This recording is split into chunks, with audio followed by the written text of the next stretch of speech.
If someone's standing there and they supinate and they can't supinate all the way, they have no business. I'm just being real. I don't want them to get hurt. No business with a barbell curl. Structure without function is a corpse.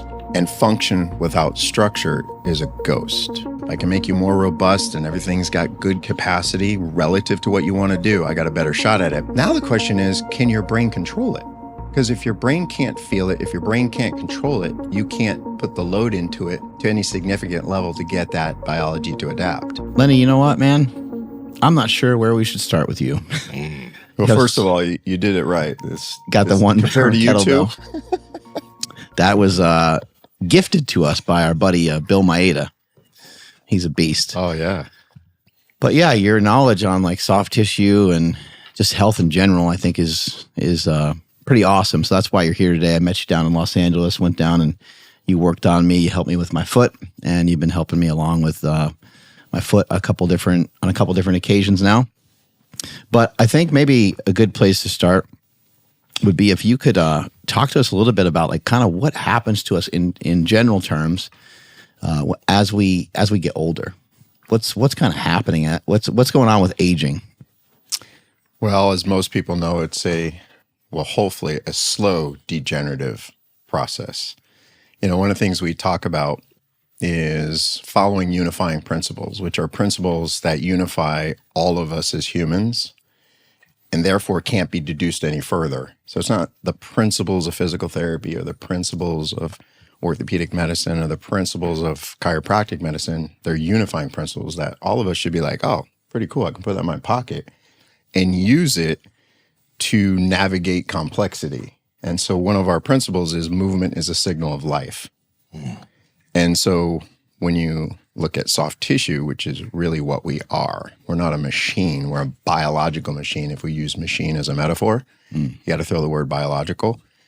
So with this living, fluidic, soft tissue machine, and over time, things that stay still will stagnate. And if you think about it, there's nothing in the living world that if it doesn't move, it doesn't eventually degenerate, decay, and die. And so when you look at, I think the system, one of our other unifying principles is we are mainly fluid as a living being. And so when you look at birth, we're in a very high percentile of fluid. And if we make it into our 80s, we're in about the 50 percentile of fluid. So wrinkles, changes in the body are directly correlated to fluidic changes. Drying up like a raisin. Exactly. Yeah. That's exactly true. Yeah.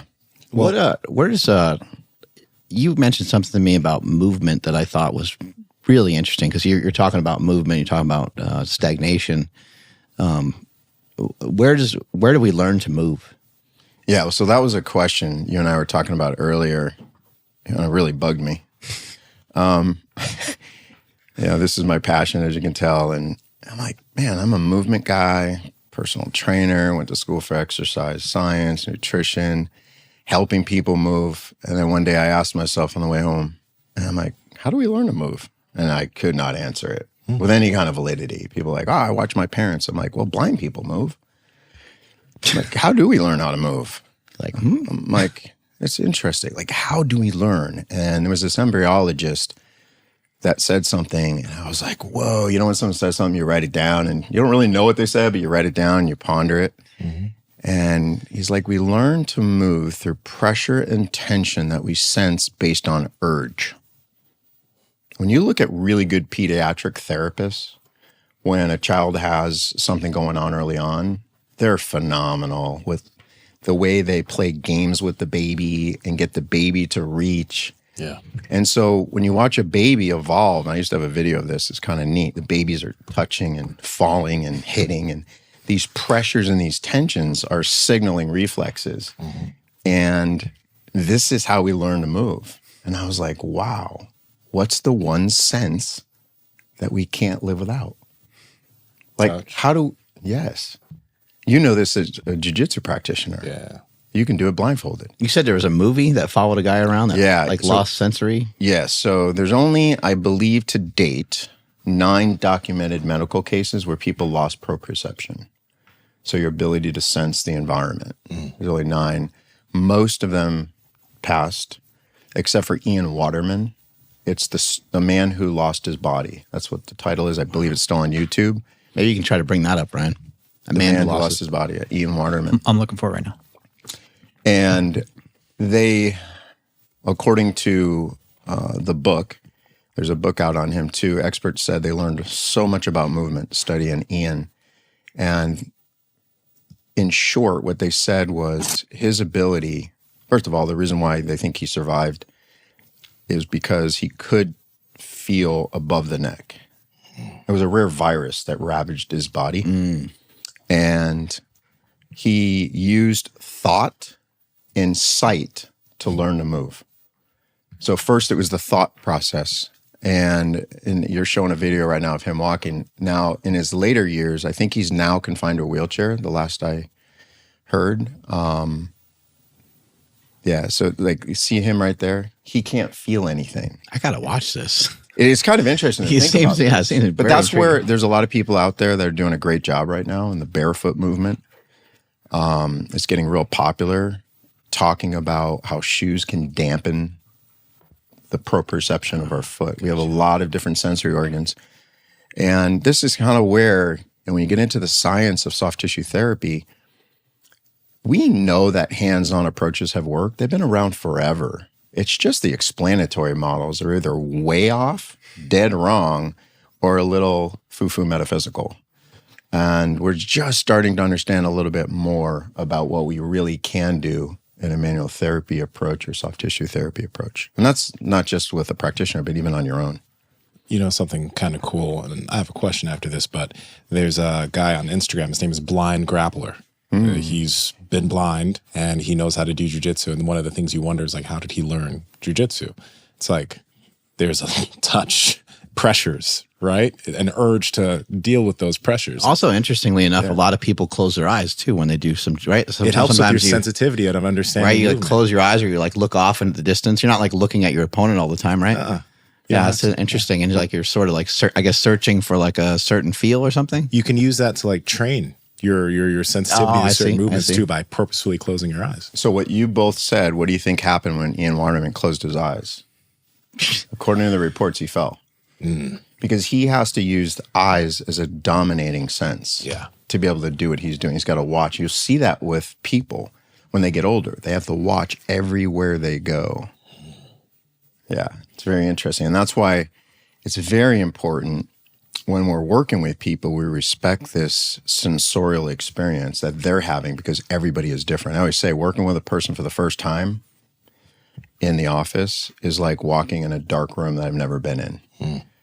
But once I work with you a second time, a third time, a fourth time, I'm walking in that room, that dark room, I can navigate. Like now, my house, I can navigate it in the dark. Yeah. I'm good. Yeah. First session should be free then, I think. I'm just kidding. It's harder on me. It's more expensive. That's right. But before we proceed in like talking about how important this stuff is, I think there's a lot of people who will, even while starting this conversation, will be like, well, you can just achieve all of this through movement and stretching and strength training and deep positions. There are many people who think that soft tissue work is unnecessary and you can heal all of this through movement. So my curiosity is like, why not just better movement? Oh, that's a great question. I'm going to go to slide 4. I know I gave you guys some slides. So this was my big, doing this 33 years, I would say this is my big aha moment. And it became an aha moment because I had the very fortunate opportunity to work with, and I won't drop names, but some of the most elite athletes in the world at what they do. Like we're talking Hall of Famers in different sports, not just because I've been in the NBA the last 8 years. It was also at the Meyer Institute of Sport. We see athletes, and I was with the National Academy of Sports Medicine. So we saw a bunch. And as a young practitioner, I'm thinking, oh, they're perfect. They have to be perfect. I watched them on TV last week. I saw what they did. They have to be perfect. And as I started evaluating and started working with them, I'm like, I'm old enough to be their dad, and I have a better MRI scan. I have a better knee. How do they do that? Confused me. So I had this very interesting client who taught pre-med at Stanford. He's a physicist and then worked with the Jet Propulsion Labs. And he and another person who are both like rocket scientists said, I see where you're going with this question, like how they do what they do. But instead of just giving you the answer, giving you the fish, I'm going to teach you how. So read the book Systems Thinking. And you don't have to read the whole book. You're not trying to be a physicist. But the reason why I want you to read that is because we are a system. In fact, we're an open system. We're not a closed system. A closed system is like a clock, right? In order to be a system, you have to have three things. You have to have elements, you have to have an interconnectedness, and you have to have a purpose function. So a clock has a purpose, but it's closed because it's very predictable. We all look up at the clock, we're like, oh, it's 1 o'clock. An open system is unpredictable. Mm-hmm. All three of us drink this awesome water, and it's going to affect us differently. Just like one exercise is going to affect us differently. So once I started understanding that, I said, oh, this is interesting. This may explain why I see what I see, because as the system's demands rise, so do the contributions of the system. So there's other ways of saying this. This is another quote by these two biologists. Can you say that first one again one more time? As a system's demands rise, so do the contributions of the system. Got it. It's a super cool thing to understand, because even though you might have in isolation a crappy whatever, knee or a crappy piece of tissue, you have all this other health. So you and I were talking about this a little bit before. One of the hardest cases that I get is, oh, my knee's killing me. The person comes in and they're a systemic mess. So this is analogous to having a cigarette butt. You flick it in California where everything's dry, and now we have a catastrophe on our hands. Mm-hmm. Take that same cigarette butt, go to the East Coast, flick it in damp, wet, it doesn't matter. That's a healthy organism that dealt with those wall sits. No problem. Knee felt a little bit, but man, it washed out the next day. Yeah. The dry area, they did a wall sit and it blew their knee up for a month. Mm-hmm. Then they go the route of the MRI and everybody starts picking on the part. So another way of looking at this is, I call this the professional puzzle. Structure without function is a corpse. And function without structure is a ghost. It's a puzzle. And I think this is a professional puzzle, whether you're a chiropractor, physical therapist, even in the orthopedic world. So let's kind of unpackage that a little bit, right? Structure, so your body, without doing anything, just a corpse, mm-hmm. right? How many times have you worked with somebody, and I did this, so blame me. Mark, your hamstrings are tight. Let's break that down. First of all, how do you know it's the hamstrings? And what is tightness? It's a sensation. That's like me telling you who you love. Love is a sensation. Sounds weird, but it's true. Mm-hmm. So those are the questions I've always had. I'm like, well, what is tightness in the first place? Because when I did my fresh tissue dissections, I've done many of them. I never saw a short hamstring. Mm. Like, so I didn't see one short one and a long one. I'm like, oh, they had short hamstrings. It's the way we memorize the structure. So again, the structure without the function is just the corpse. It's just words. You know, we were talking about this before. It's like, well, how many oceans are there? People like 7. I'm like, congratulations. You memorized the textbook. Mm-hmm. You ask a kid how many oceans there are before they go to school, and hopefully you're hoping for a question on a question, because then they're thinking. They go, well, how do I figure that out? Oh, great question. Here's a globe. They come back and they tell you there's 1. There's 7 names. Yeah. Show me the disconnection. Uh-huh. Right? So just like in the plantar fascia and the Achilles tendon is one tissue, just named different. So again, we go back to this quote, which again, we call it a puzzle. Function without structure. Now, you get people that are looking at behavior, which is function, how you do your thing you're doing, and they dismiss the structure. Mm-hmm. You can't dismiss the structure either, because that is who you are. This is a biological thing that we're moving around in. Yeah. You see? So that's where I came up with this aha moment, where one can exhibit global function, yet lack local tissue capacity. So big and as strong as you guys are, if I do a thorough evaluation on you, I'm going to find a weakness Absolutely. somewhere relative to your strengths, because it's all about tensional equilibrium. It's all about you. It's not you and versus me. It's you versus you. Somewhere we'll find a lack of tissue capacity.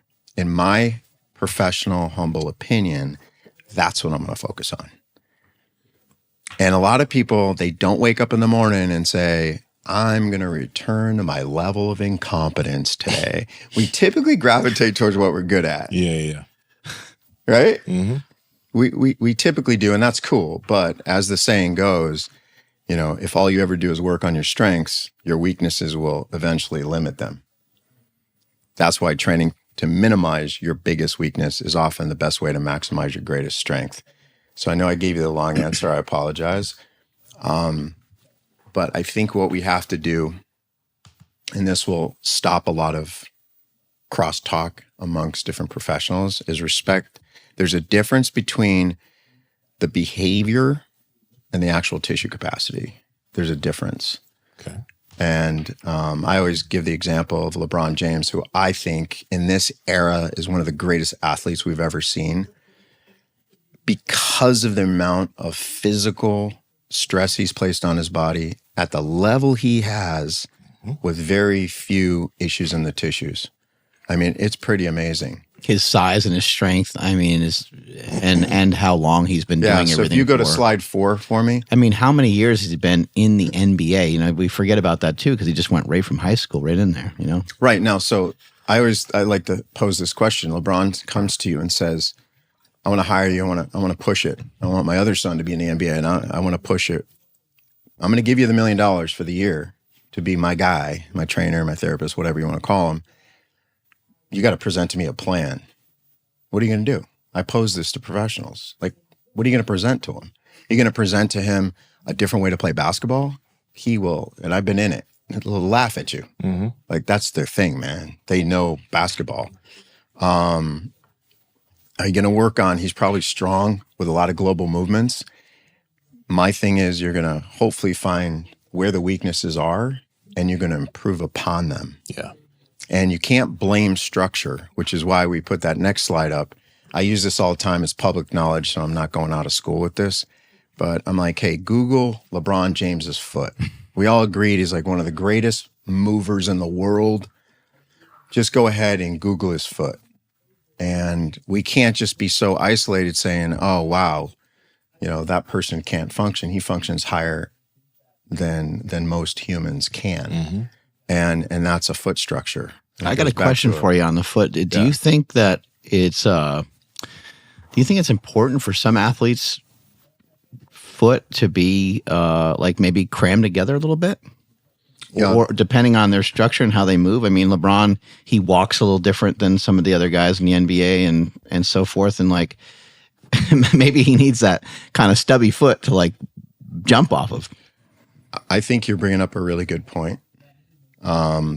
There's been some evidence out there in overhead athletes that their structure may look like that because obviously biology adapts to demands, but it might have to look like that for them to do the thing that they're doing, which is basically what you're saying. The only thing that we can do is come back and test its capacity, right? That's basically in a nutshell. Everything that we do is about capacity. So if we tested this left foot and we saw that there was a deficit in capacity relative to what he wants to do and then relative to his other side, then I'm going to go more towards working on the capacity because you can't lose. You know, we have a saying, right? You guys have heard this before. The best ability is availability. Okay. And so the greater the capacity within these tissues, the better chance we have at dealing with the function. Mm-hmm. Yeah, that's the key. If I can make you more robust, even the evidence shows this. If I can make you more robust and everything's got good capacity relative to what you want to do, I got a better shot at it. But here's the kicker. Doesn't mean you're good at it. You still got to do the function. Of course. So you can have all the capacities in the tissue and very, very healthy tissue, and you can't dribble basketball. Mm-hmm. So it's both ways. It's both ways. And I think as practitioners, we need to focus on the capacities and integrate into ways that allow the person to do the thing they want to do, which is function. I'm curious about this. And actually, I think I forgot who I was having a discussion with this about recently. And maybe like you can also let me know if I'm mistaken in some of what I do here. When I personally do soft tissue work, I try to touch every tissue of my body at some point through the week. So I even have something that will allow me to get the tissues of my head, like my temples, the back of my jaw. Like I try to find weird feeling stuff, right?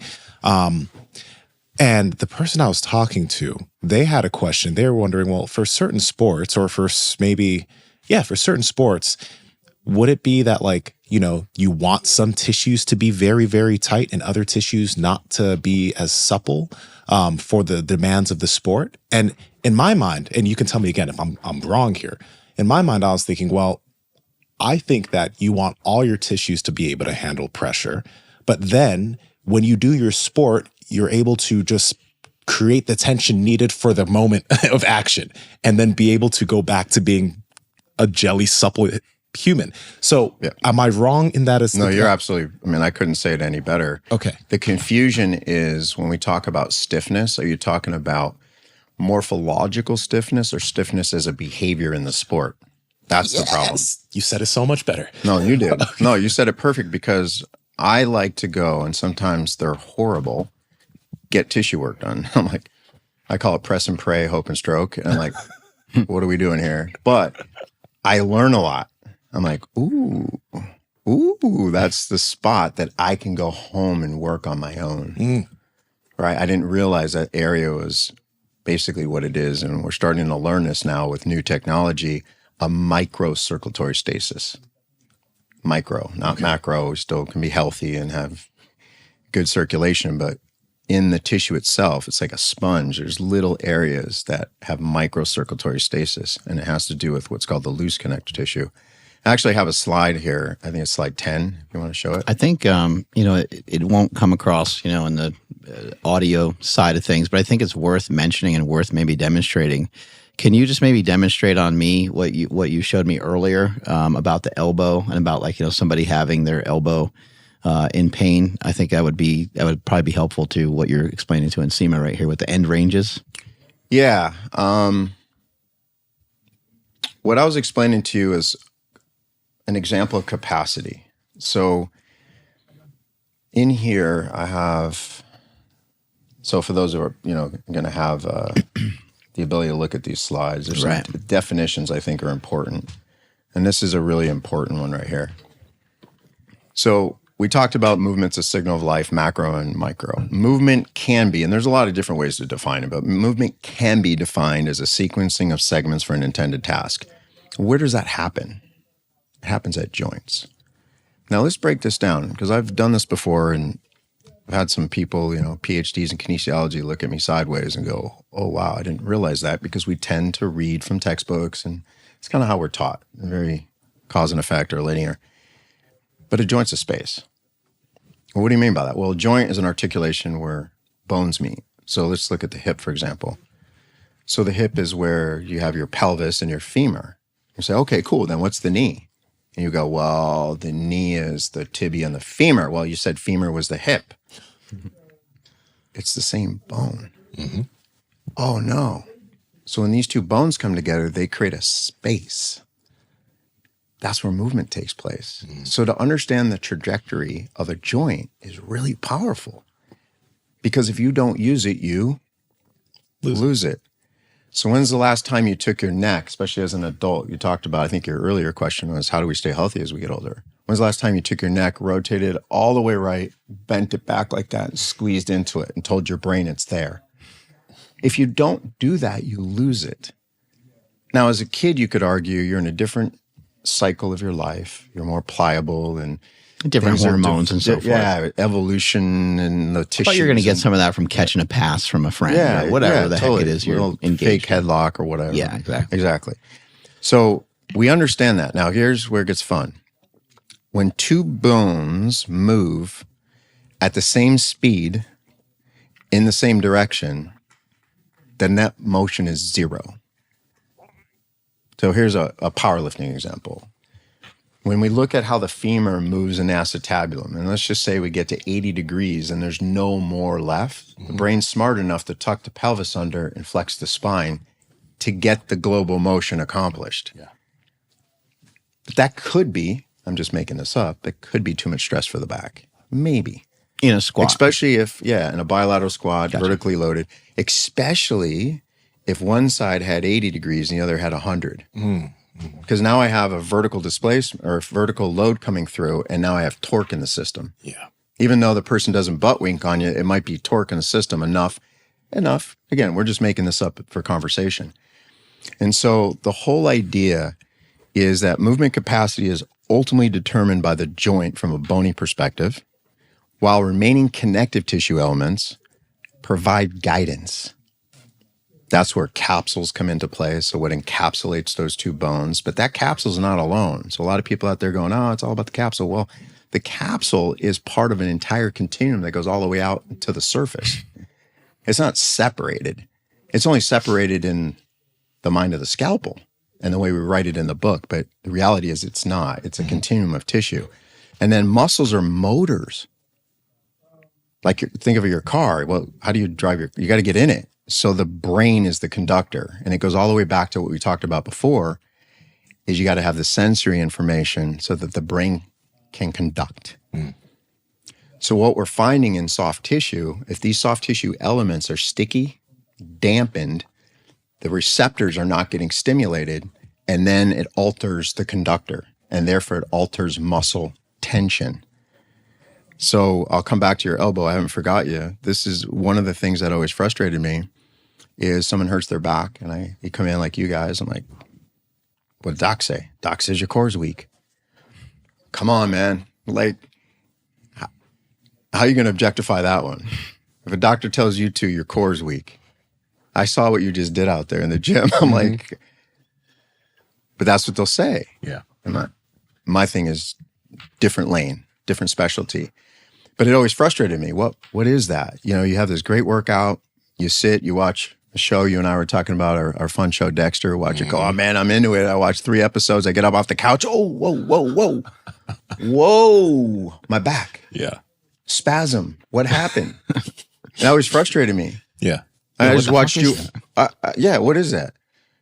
And now we know what it is. It's not the muscles bad, or it has to do with the latency in which the receptor is signaling the brain so the brain does not conduct efficiently. So you know what it's like? You got a real kick butt car outside. You go to get in it and perform, race your buddy. Your windshield's foggy. So you want to know what tissue work can do? It can clean that windshield. Yeah, and I've done, and the theory of it's great. And I've seen it through studies of ultrasound, shear wave elastography, changes in the tissue. And what's been fun about it is we have a clinic with all different types of metrics. We even have a force plate in the leg press. We have a force plate in the knee extension. We have force plates on the ground. We have mobile force plates. We have force frames. So we can test these things. And so here's a theory. Let's test it. And, and most people, meaning clients that come in, they can feel it. Like after we work on an area, they now have better proprioception. They have better conduction. So back to your point with the elbow is what we're doing is we're looking at what space do you have? What are we working with here? And I want to know first what I'm working with. Why? Because you can't get movement where you don't have it. I mean, that's pretty simple to understand. You know how many people come into me and I say, okay, just raise your shoulders up. And we got shoulders like this. For those of you that are listening, my shoulders are not all the way up. And they go, yeah, I hurt myself doing pull-ups. Or I want to do pull-ups. You have no business doing pull-ups. Yeah, maybe we could alter it in front and all that. But you just don't have it. So you're going to have to get it somewhere else. Maybe that's through the back. I mean, I can't tell where you're going to get it. But it's the very simple principle, path of least resistance. The system is always going to organize itself along the most efficient path. And so it's like all of us going hiking, we see this beautiful river, and we note that the water goes around the rock. It doesn't go through the rock. Now, if we wanted the water to hit the rock, erode the rock, and change the rock, what do we have to do? We have to create a constraint. They call it a dam, but it's a constraint. Yeah. And that's where really good therapists know this, and that's how they specifically put load into tissue to get the tissue to adapt, because without it, you can't adapt tissue. So back to your elbow, what do you have available? You got your flexion, you got your extension. What about the rotation? What about pronation, supination? And then, that you're showing me what you have actively. What do you have passively? I'm not making it up. And if I see that you have 10 more degrees, 5 more degrees of supination, like I did with you, now the question is, can your brain control it? Because if your brain can't feel it, if your brain can't control it, you can't put the load into it to any significant level to get that biology to adapt. And so what we'll do is we'll put you there and then we'll test it. And a lot of times what you have is a faint contraction. It's kind of like lights on, lights off, or it's flickering. And a lot of athletic people, it's more of a flicker. Yeah. And we'll see that with elite athletes all the time, because it happens with fatigue. It happens with flying. In pro sports, the athletes are flying a lot, and you'll accumulate fluid in the system. It's a little more stagnant, and that's when you'll start to see this dampening effect. Yeah. But when you say flying, you mean like plane rides? Planes, yeah. We're all over the place, crossing time zones and everybody. And we do our best because obviously we fly in private planes where people use Normatec, which is obviously a mechanical pumping action. Imagine that being on a flight and you got the Normatec going. You're all reclined. You're like legs all blowing up. But even then, it'd be amazing. Even then, guys, as soon as they get off the plane, they're like, let's get to work. Yeah. They're smart. They got to flush it out. And we use all different methods, not just a great staff to do it, but also, contrasting and Normatec, elevated, isometrics, different stim units. Yeah, just to keep things moving. So basically, like in the case of like lifting or like bench pressing, just really quickly, if you're, if you have a hard time, supinating your hands, and you just can't do a good job of turning your palm up very well. When you start handling more and more weights, you could be potentially forcing your elbow into some positions that you're getting like shoved into these positions almost aggressively, rather than you being able to have the proprioception in your brain to carry through that full range of motion. Yeah, it's as simple as you can't get motion where you don't have it. I use the river analogy all the time. If someone's standing there and they supinate and they can't supinate all the way, they have no business. I'm just being real. I don't want them to get hurt. No business with a barbell curl. Right. Do dumbbells. That's all. Just do dumbbells. If you have a big deficit on one shoulder complex relative to the other, use dumbbells. Get off the bar and you say to me, no, man, I have a bench press competition. Oh, you changed the function on me. Do you see? But I don't have a lot of people getting ready for the bench press competition. Now, if I did, I go, okay, now we got an issue here because I got to get you ready for your function, but you don't have the prerequisites for it. You follow? Yes. That's the key. So everything comes back to what I call the platinum rule. And so do you guys all hear as a kid, the golden rule? Do unto others. Yeah. As you want them to do unto you. Yeah. So I said that one time and I had a mentor say, man, you are selfish. And I said, what? My grandmother taught me that, I'm like, what? And he goes, you want to change your practice overnight? You follow the platinum rule. Do to others the way they want done to them. Ain't about you. Like that. Hey. It's not about you. Not about you, bitch. Yeah. So, yeah. So down. They want to do the bench press, but we're here to teach them we got to work on some prerequisites to get there. And that's just the reality of it all. And it would be something like, hey, maybe you don't do the barbell curl and you do the dumbbells, but in the meantime, you also try to figure out a way 100%. To get that arm to rotate better. 100%. And that's where we built what we call the management phases. Like, how do we manage these things? And I came up with these phases a while back, and it's fun because when I share them, people relate to the phase numbers. And they're like, man, because phase 5 is function. And so I'm going to pull it up here for people to see. For those of you who are watching, it's kind of neat to see. And people will text me and they're like, man, I want to go pickleball. I want to go dance. I had a lady who's a high-level dancer and she's older, but she's like a master's champion. She had a hip replacement. And she's like, man, I got to get back to dance. I'm like, man, you just had a hip replacement. let's test the capacity. So we have these management phases, and the artist and the practitioner is one who can do exactly what you said, is you focus on building the capacity of a region while you're integrating it into the thing that's going to get you closer to your function. So when you look at these management phases, the fifth is function. It's what we don't do. It's slide 26. So it's we don't do function. You do function. Mm-hmm. Why? Because function is chaos. I got to say that this is the most comprehensive situation or thing I've ever seen on anybody's laptop. And, maybe when we're done here today, you could give us some references into some of the books and stuff that you've stockpiled this information from over the years, because you said this is worth like $500,000, some of the books and different investments that you've had over the years. So I think some of the people that are way into fascia and wanting to learn more about some of what you're teaching and some of what you teach in some of your seminars and stuff, I think maybe if we could have maybe some sort of list or compiled list of some at least some of the books that you've read over the years that have been really impactful. Yeah, no problem. I mean, with that being said, because I realize it's a lot. So if you go to slide 6, I'm going to read this for people because this is a famous quote, and you say something and it kind of triggers my mind.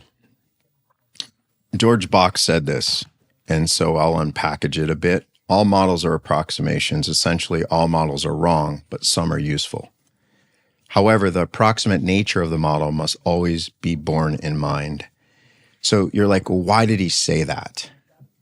Because life is complex.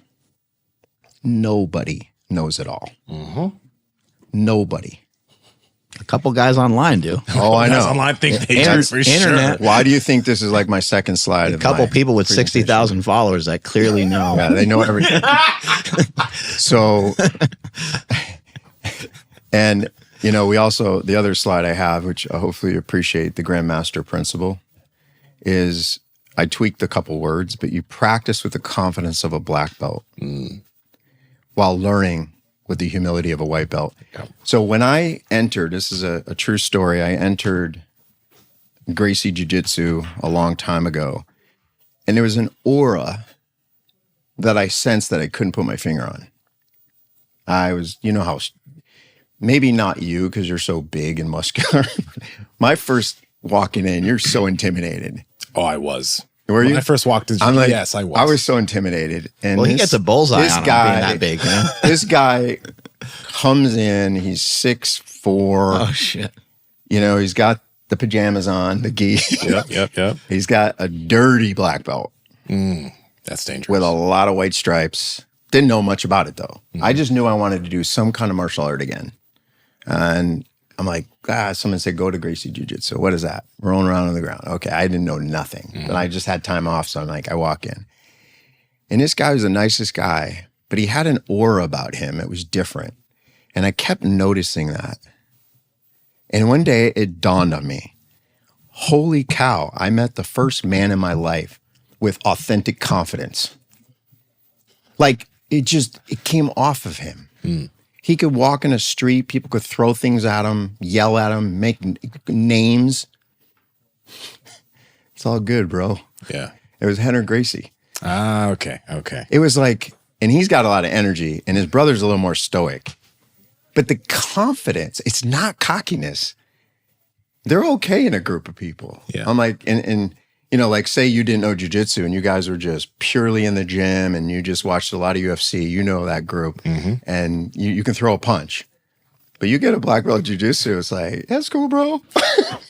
They love that kind of stuff, but in a confident way. Yeah. And so I always look at that, like in our industry, people just spouting things off and stuff. I mean, I think we really have to have this humility when we're learning. We don't know a lot. We really don't. So it goes back to George's quote that the slide prior, yeah. And I put instead of all models are wrong because I think that's a little derogatory. Like, man, you worked hard for your PT degree. You worked hard for your athletic training degree. I respect that. But just remember that all of these are models and they're all incomplete. But we get so biased, right? And that's why I love these talks, because I'm willing, man, challenge my bias because it'll only make it better. I'm cool. I'm humble enough to say, okay, we got to look at it differently, and that's fine. And that's what good science does. It looks at patterns. It doesn't look at that one paper. I always say, man, don't be evidence-based, be evidence-led. Let the evidence lead you, right? But don't be hostage to it. Don't just regurgitate. No, man, I see that all the time. They regurgitate papers and they say, I'm only doing this exercise because of that paper. I'm like, man, you're gifted this beautiful brain for a reason. Like, let's use the creativity. So back to George's quote, it's like, I look at everything as a model and they're all incomplete any way you look at it. Yeah. Now, the other quote here is, you can't blueprint a complex system, you have to navigate it.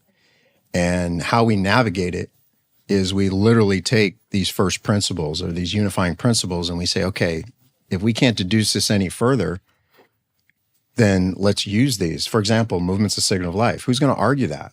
Okay, cool. Everyone got that? Okay, cool. You got an ankle sprain? What are you doing with a boot on? Like, right? I can make this really practical. Yeah. Like, I can make this super practical. We had a very interesting meeting not long ago with a top orthopedic surgeon, and it was a fascinating meeting because closed door, let's kind of put the egos aside. Why are we not moving patients earlier? It's because of the business side. They might not feel comfortable with the therapist. They might not feel comfortable with the patient because, yes, too much load isn't good either. Yeah. But stimulate, don't aggravate is critical in the healing process.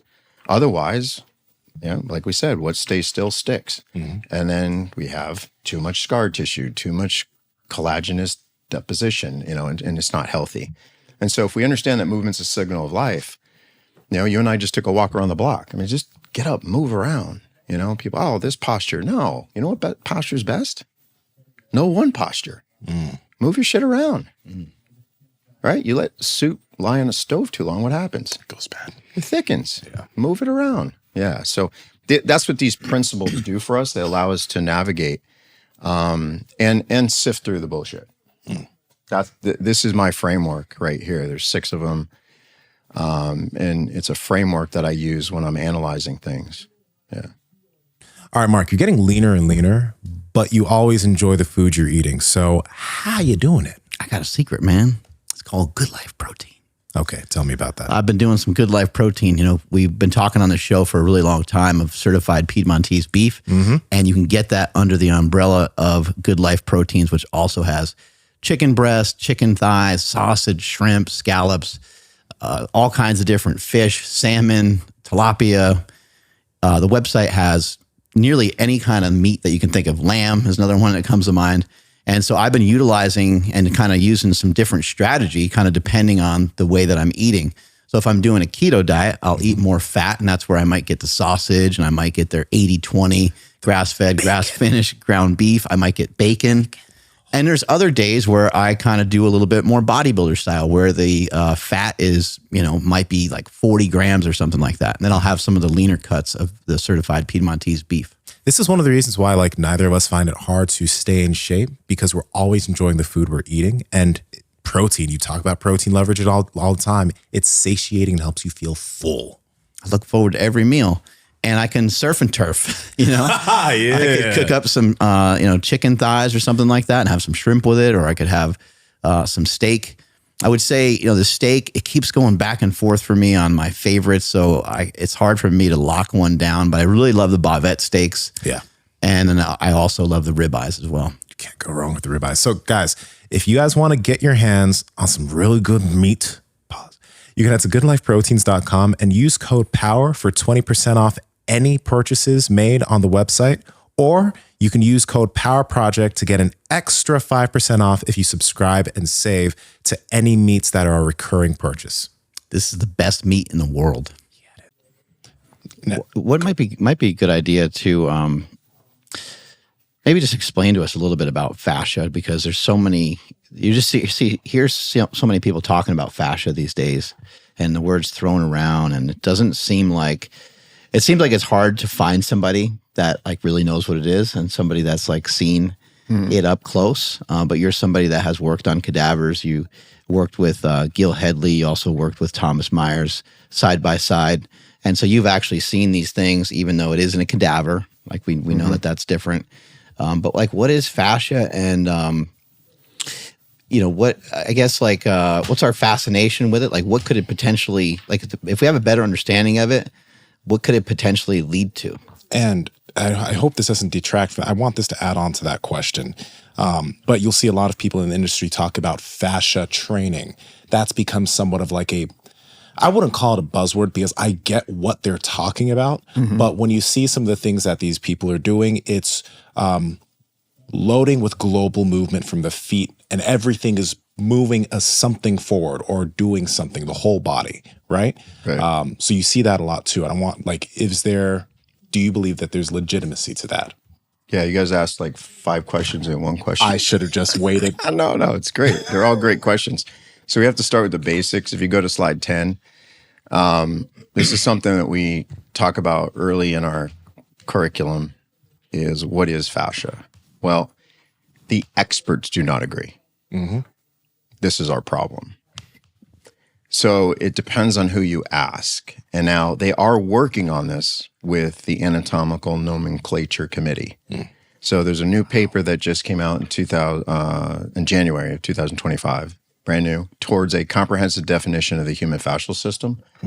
I'm going to give you the real quick yet accurate understanding. Fascia is not a tissue, it's a system.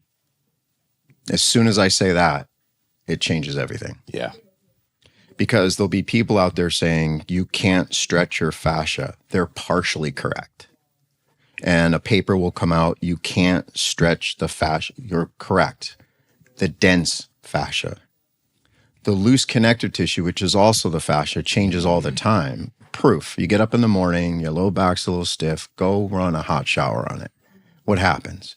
Feels better, doesn't it? Yeah. That's your fascia. It's also called connective tissue, and that's aptly named because it connects everything. So one of your questions is, why all this fascination? I like that pun. Yeah. That's good. Yeah. Because it is proven, not only mechanically, but neurologically, that we are connected. Whereas muscles are just a bunch of names, 630-something names. And they aren't as important without their investing fascia. Like, here's a good one for you guys. Can you guys picture the low back anatomy at all? Like, you look at all the books, you see that big white diamond, right? Well, if you were to cut the white diamond, there's 3 to 4 layers of it, depending on where you cut. And then you get down in there and you got your erectors, but the erectors are interesting. It's like a sandwich. It's very different in the appendages. But in the trunk, the anatomy is a little bit different, where these muscles slip into this sandwich baggie of fascia, thoracolumbar fascia. It's not that, they're not very big relative to all the other muscles, like your glutes. Huge. What about you peel a glute off, you got all the little glutes. Huge. Hammies, huge. You follow? Adductors, huge, right? So did you ever think about, how do I deadlift and transfer that energy? I go down to deadlift. I can generate, how much can you deadlift? Maybe now somewhere in the fives or 6s. Maybe 400 or 500. 400 or 500 pounds. So you're generating 400 or 500 pounds up through into these little itty bitty muscles. Yeah. How does that work? If you did it mathematically, which Dr. Serge Grakovetsky did, the amount of force that those tissues produce, if you transferred it directly to the little muscles in the back, would shatter the vertebrae. Absolutely. Which it doesn't happen. People are deadlifting all over the world right now. What they found was the connective tissue, the fascia, is much stronger than the muscle contraction. They work in synergy to transfer energy. You see? So that's, again, the evolution of learning more and more about anatomy, where they used to look at it and just think of it as an inert tissue, like a tissue that just didn't matter as a packaging material. And now that's where you're seeing the evolution of all this. So back to your question, it's a system, and there's a lot of elements within the system. There are a lot of elements that can be reversed with intervention, movement. Sometimes it requires a little more local movement. Back to your question, on, sometimes we can clean it up globally. And if we can clean it up globally, like when I see the youth, a lot of times you can. You can work on things. And I think that's where this whole integrative training movement has been great. But then there's times where you have to focus more on the local tissue capacity for the reasons we already discussed. Body follows the path of least resistance, the water is going to go around, things like that. Yeah. But all that's built into the management phases. So the first phase, if you recall back, is you got to balance sensitivity. You got to appreciate that, and fluid regulation. So it's your nervous system and your circulatory system. And then you have the local capacity of said tissue complex, whatever that is. Say you're like, oh, my knee region or my IT band, whatever it is. Can you produce force, reduce it, and transfer energy there? Can you? That's our question, and that's our strategy. If you can't, come up with a strategy to help improve that, because biology will adapt. And then the next one is the local, can you do it at a rate? So this is going to go into your question, a rate of force. So here's an example. Everyone, we'll take our hand like this, put it on the table. Your index finger, press it down. So we know that as an isometric contraction. Press it, press it, press it. Now, let's go up and down, like there's 1,000 pounds on that. So concentric, eccentric, we're doing bicep curls. Yeah. One was an isometric, and now we're doing concentric, eccentric. Now, if you feel you're putting energy into it, you're not going to do that all day. It's going to wear out. Now let's do this. Take your other hand, grab your index finger, and do that. Hear it, everybody? Yeah. And how long can you do this for? Forever, probably. The muscle's not doing shit. Yeah. It's in there. It's quasi-isometric. It's part of the process, but it's mainly the connective tissue. And everybody started getting into this, thoracolumbar fascia, IT band. So now we got to create springiness throughout the whole body. Yeah. And boom, here comes an industry. But if I date back in my library, there's people been doing plyometrics forever. Yeah. We've been doing this forever. All people are doing is packaging it.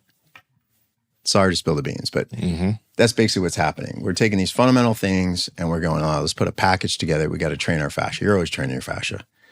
And so you just have to put different variability to it. So there's obviously some truth to this. Like, yeah, you can flex your spine, you can extend it, you can laterally bend it, you can rotate it. You can then do combinations of that. Great. But can you do it through a recoil action? And Dr. Gary Gray and Dr. Tiberi have been doing this for ages. So when these new systems of movement come out, as an old guy, I'm not ornery yet, but I start to chuckle a little bit. Like, this stuff has been around for ages. We just put different packages together and different promotional material. When you said recoil, what did you mean? Just what you did. Great question. So it's a recoil where, think of it like a trampoline. We deform and then reform. Yeah. So it's that transformation between change in direction, the recoil. So when you meant, because I think you mentioned the movements of the spine, and then you mentioned the recoil action. So what specifically would be examples there? Yeah. So let's see if I can do this with all the wires and stuff. So if I put my hands up like this, so say, oh, Lenny, extend your spine, flex your spine. Yeah. That's muscle contraction, which is very wasteful. Uh-huh. You throw a ball to me, and I do that. Yeah. So now the energy, the mass and momentum of the system creates the reaction. Yeah. Okay, and this is very important. There are very predictable reactions in the system. So as long as it's safe for the listeners, I like to do this with everyone, is you raise your right hand as high as you can. Get it way, way up there. You're going to take your right hand, all of our right hands, and we're going to rotate to the right as far as possible. As far as possible, as far as possible, as far as possible. True or false? Your left foot's pronated and your right supinated. True or false? Yep. Oh, yeah, true. Yeah, I didn't even look at you. Because there's very predictable reactions. That's why I have a saying, the truth is in the reaction. Yeah. So I knew that was going to happen. Now, the rate at which you pronated, the rate at which you supinated, the amount may be totally different than Mark and totally different than Lenny. But you did it. It's going to happen. Now, why is that important? Make believe you sprained your ankle. Left lateral ankle sprain. What's one of our principles? Movement's a signal of life. Yeah, but it can't be movement that's so direct that it causes agitation. I need stimulation, not aggravation. You follow? So here's what we're going to do. Your mind's off of it. So now you got your mind up at your hand, and all you're concentrating on is turning. And all I'm looking at is if your left foot pronates. I didn't want to supinate it because that's the direction of the sprain. Mm-hmm. But I want to see if the tibia can move, because if I can get a little bit of movement in there, I'm getting signaling. Yeah. If I don't get signaling and sensory information, the brain goes, you don't use it, I don't need it. Mm.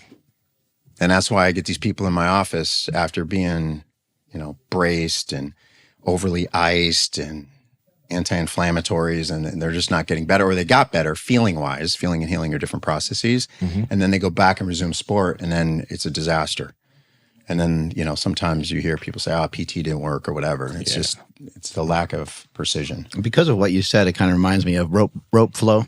Mm. You're I don't know if have you seen some people doing rope flow before? Just twirling the rope around? Yeah, it's neat. Yeah. So you twirl the rope around and you're maybe concentrating on like twirling it, I guess, a certain way. But all these things and all these interactions with the ground, all these different things are happening with your feet. Right. And with your muscles that you're not even maybe thinking about, because maybe you're thinking of like, oh, I'm going to, throw the rope this way. And you're not really thinking that your right elbow needs to pull back a lot for you to come through on the other side. Maybe you're only thinking about like those forward forces. So a lot of different things going on all at one time when you're doing something like that. Yeah. So all these systems out there I think are great. I always come back to, I am very much appreciative to all the stuff that's out there, because movement is our principle. Yeah. Like, let's get people to move. So I'm not anti this movement system, yoga, Pilates, gyrotonics, functional patterns, matrices, you name it, it's out there. I am pro context, period. You come in to see me, how may I help you? Platinum rule, what are you training for? What are you training for? Right? Because the SAID principle, which we all learned in strength and conditioning, is specific adaptations to impose demands. You get real good at what you do. Yeah. Within the confines of your health. And so everything's got to be context. So for somebody in our social media world today saying, this is the way you have to train, and what really bugs me is this. This is how you train to get out of pain. Whoa. You went from training and you changed the context to pain. Pain is a whole science in itself. Mm-hmm. And there's a very solid saying that I try to get people to understand, even though it can get really deep, and that is, the tissue is the source, not the cause. You tell me this hurts, it hurts. That tissue can be sensitive. That doesn't mean the tissue is the cause. Yeah. And this is very important, because what happens is if you're not getting better and then you go through the medical system and then you get a scan, you can't see pain on a scan. You can't see a lot of things. You can't see your mechanoreceptors on a scan. You can't see a lot of things. And then who's looking at that? And then what type of technology? I've learned all that in pro sports. It depends on the technology, who's reading it. There's all kinds of issues with that. But you cannot, with evidence, say that's why you're feeling what you're feeling. It's way more complex than that. And so that's why I always come back to, okay, so what? What do you do about it? You got to look at capacities. If you're putting the stimulus in and we're looking to build your capacity, and that capacity is not building, we got a yellow flag. We got to keep looking into, maybe sinister things going on. Yeah. I'm curious. Okay. So this might be somewhat of a odd question. I don't even know how I want to phrase this, but a lot of people kind of bash lifting, typical traditional lifting training, and I think I'm guilty of this too, because I see the merits of training and strength training. I still strength train, right? But a lot of people try to push people totally away from strength training because they say that it focuses too much on the structure and the muscle, and then like that's negating one's human movement or their ability to function, right? So my question here is, can strength training, can the traditional aspects of the way people lift, especially, can that hamper your movement ability? Do you think that that's something that one should pay attention to, their inputs of different training stimuli? Because, and here's an example, like you see someone who's gone deep down the rabbit hole of powerlifting, and you see the tissue changes that happen. Even though one is very strong, there's now this level of global stiffness and chronic stiffness through the system, right? So that will be an example that's used. So I'm just curious, like, what's the yin and the yang of this stuff, you think? It's the yin and the yang. You have to figure that out. Yeah, Okay. it will. If I take a basketball player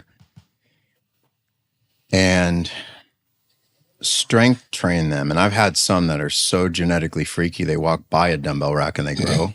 Yeah. And you're like, and they're not on drugs. They're tested every other day. You have to be careful because it can hamper, as you properly said, the ultimate goal, which is basketball. Yes. So it always comes back to the context. Like, what are you trying to achieve?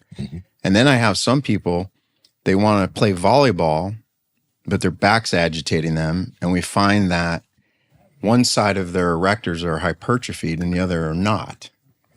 See, that's where the system comes into play. And Mark said it perfect, is we might have to do some quote unquote isolated, I call it local stimuli, some good old hyperextensions with maybe a little bit more isometric on one side to help facilitate that, and then integrated it into patterns with variables relative to volleyball. You see? Yes. And a great example, I don't know if you know this, but there's a lot of tendon loading going on in the NBA during the season. Not a lot of strength training. There's some, very little stimuli though, because you don't want to lose. You're not looking to gain strength in season. Yeah.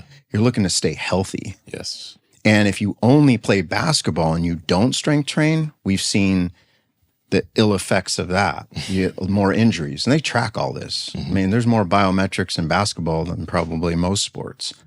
Every acceleration, deceleration, the speed at which they move, all that's being monitored. Those are all camera systems that are tracking. I think it started in basketball. I think it started with the Spurs, I think. Yeah. So all this is being measured, and then you look at injury profiles and you come up with these hypotheses. But the point is, we do a lot of heavy isometrics during the season to keep the tendon, the collagen stimulated, but not to the point where we aggravate. Yeah. We're trying to stave off aggravation because of constant recoil. So when you look at basketball, it's mainly elastic recoil. They're springing around. Now, of course, there's strength in that, and there's power and all that, all these different behaviors. But the dominance is elastic recoil. You got to be springy.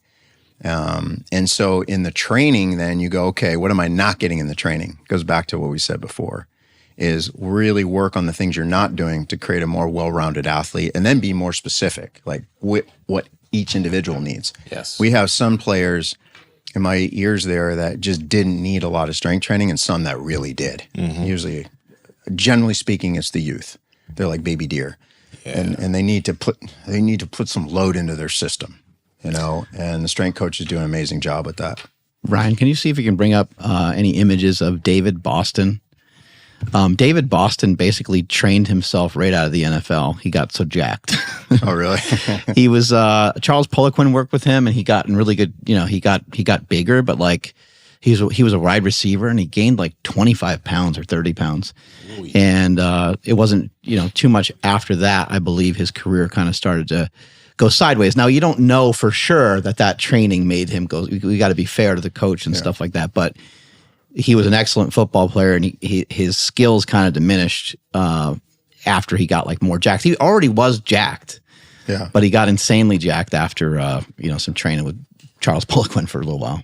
So what you'll lose when you implement a strength program and strength hypertrophy, and you're not doing the other things like the sport or training patterns of the sport, you're going to lose elastic recoil. I would put a lot of money on if we went and saw a bunch of bodybuilders like Gold Gym in Venice, lined them up on the beach and said, we're going to do a sprint competition. How many of them are going to smoke a hamstring? Oh, yeah. Majority of them.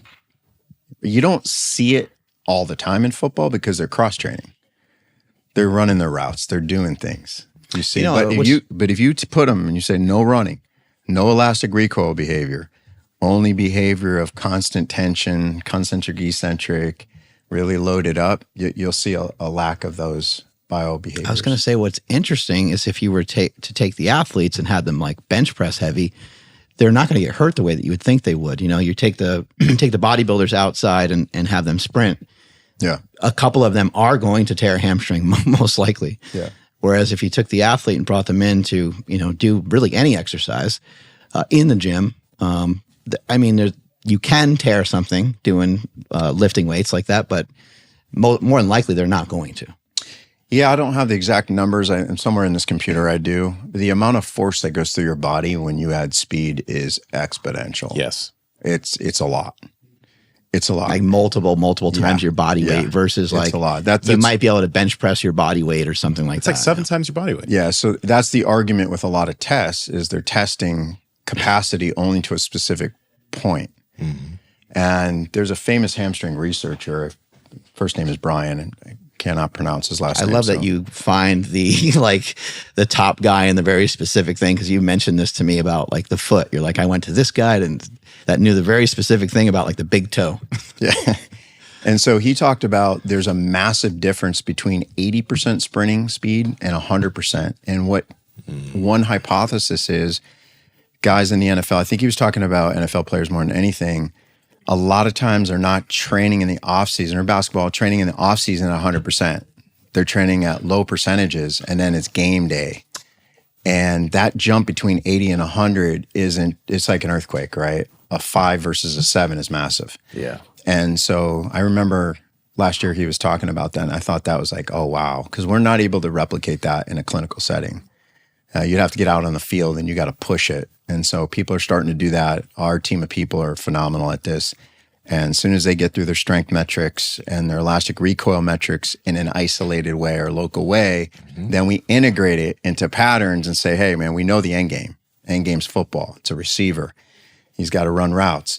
And they'll bring him out on the field, and they'll start slowly integrating that. Yeah, we have some therapists that are really amazing at that. Yeah. And that's the difference between just rehabbing something from a post-op to bringing it all the way back to sport. That's how I created these management phases when I was in pro sports. I'm like, whoa, man, the checklist is crazy. You know why? You come to me, you're a pro athlete. We let you go play too soon, and you smoke your knee greater than before. We kill careers. So in pro sports, there's a checklist that's like 1, 2. You got to check the boxes before you just go return to play. Now, the average person, their insurance might not cover. It might be a great therapist, but their insurance isn't going to cover that many sessions for that many boxes to check. And that's where it gets a little tricky. So that's where I came up with this, and I hand it to people. I'm like, man, listen, you can, my saying, you can poke the bear, don't try to hump it.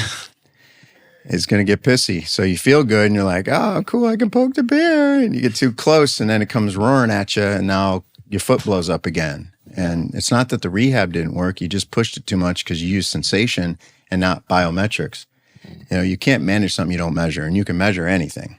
You don't have to have fancy gadgets and force plates. You can measure anything. We've been doing it for years in gym. Yeah. Hey, what do you bench, man? Next month, what do you bench, man? Use the metrics. Yeah. Like, are you getting better? Because if you're not building capacity, there's something wrong in the organism that you got to look into. Yeah. You were mentioning that some athletes, when you work on them, and I think this has been observed by your colleagues as well, they just feel way different versus, maybe somebody that isn't playing a sport or isn't a professional. You mentioned they almost feel like a trampoline. Yeah, their tissues feel like a trampoline, I find that to be fascinating. It's giving you their body's giving you feedback when you put your thumbs or elbow into them. Yeah, and if you have children and they're young, you can kind of use them as an anatomy project too, because it's really fascinating. They're like, ow! Yeah, some of them might be ticklish. Hopefully they're not too owie. I mean, depending. You don't want to be heavy-handed. But you asked me the question when I worked on you. You start really light, like big guys like you. A lot of times I put my hands on somebody and they're like, what is this? Fluff and buff? And then next thing you know it, I'm somewhere where no one's been, because I took the time to get there. But that has to do with the properties of physical elasticity. And unfortunately, that's not taught enough, but yet that's the element of the soft tissue. So I put a slide here for people, and we built this a while back. It's slide number 10. What is soft tissue health? Is there a difference between dysfunction and pathology? Right? And so it goes back to my model thing. You go to a doctor, what do they study? And even the doctorate of physical therapy curriculum studies what? Studies Anatomy? pathology, though. Yeah, it's all, yeah, correct. Anatomy is a basis that we all study. And then we take it from there into a career, but they study pathologic, right? And that's why you don't go to physical therapy just to hang out. Now, there's some that are just amazingly multi-credentialed and they strength train and they do all this other stuff. But I'm talking about physical therapy curriculum, not people that learn stuff outside of school. I'm talking in school. I got my doctorate of physical therapy. This is what I learned is predominantly, and I've traveled all over the world and asked this question, how much time do you spend understanding soft tissue evaluation, treatment, and the process to make that tissue complex healthy? And there's very little time on it. It's really looking at these various pathologies and what do we do about that? So this led me to, okay, what is soft tissue health? Like how do we define it? And it was interesting because I did ask a couple surgeons too, and they were fascinating. I was surprised, really. They said, I can't really give you a definition. I just know it. I'm like, oh, that's cool. Like they know it because they see it, they touch it, they're operating. They know the difference between unhealthy tissue and healthy tissue, but I want the definition because I got to put it in a slide so I can share it. I want to put it in words. So anyway, I came up with this, to your question, Mark, touching all different types of people. You know, in a course of a month, I might have 3 different elite athletes in different sports, but then I have an 80-year-old person. And unfortunately, I have worked with cancer patients, one close to hospice. And, you know, I've had situations where, unfortunately, my wife had a very severe infection and she was in the ICU for 28 days and she had fasciotomy. So I've seen some stuff. Yeah. And palpated stuff. And then you have young kids and people that are systemically inflamed with a bad knee. And you're like, holy cow. And I'll get this in a course of a day. Like we were pretty busy in the clinic last week and I had 6 people I saw. I mean, very different, very different.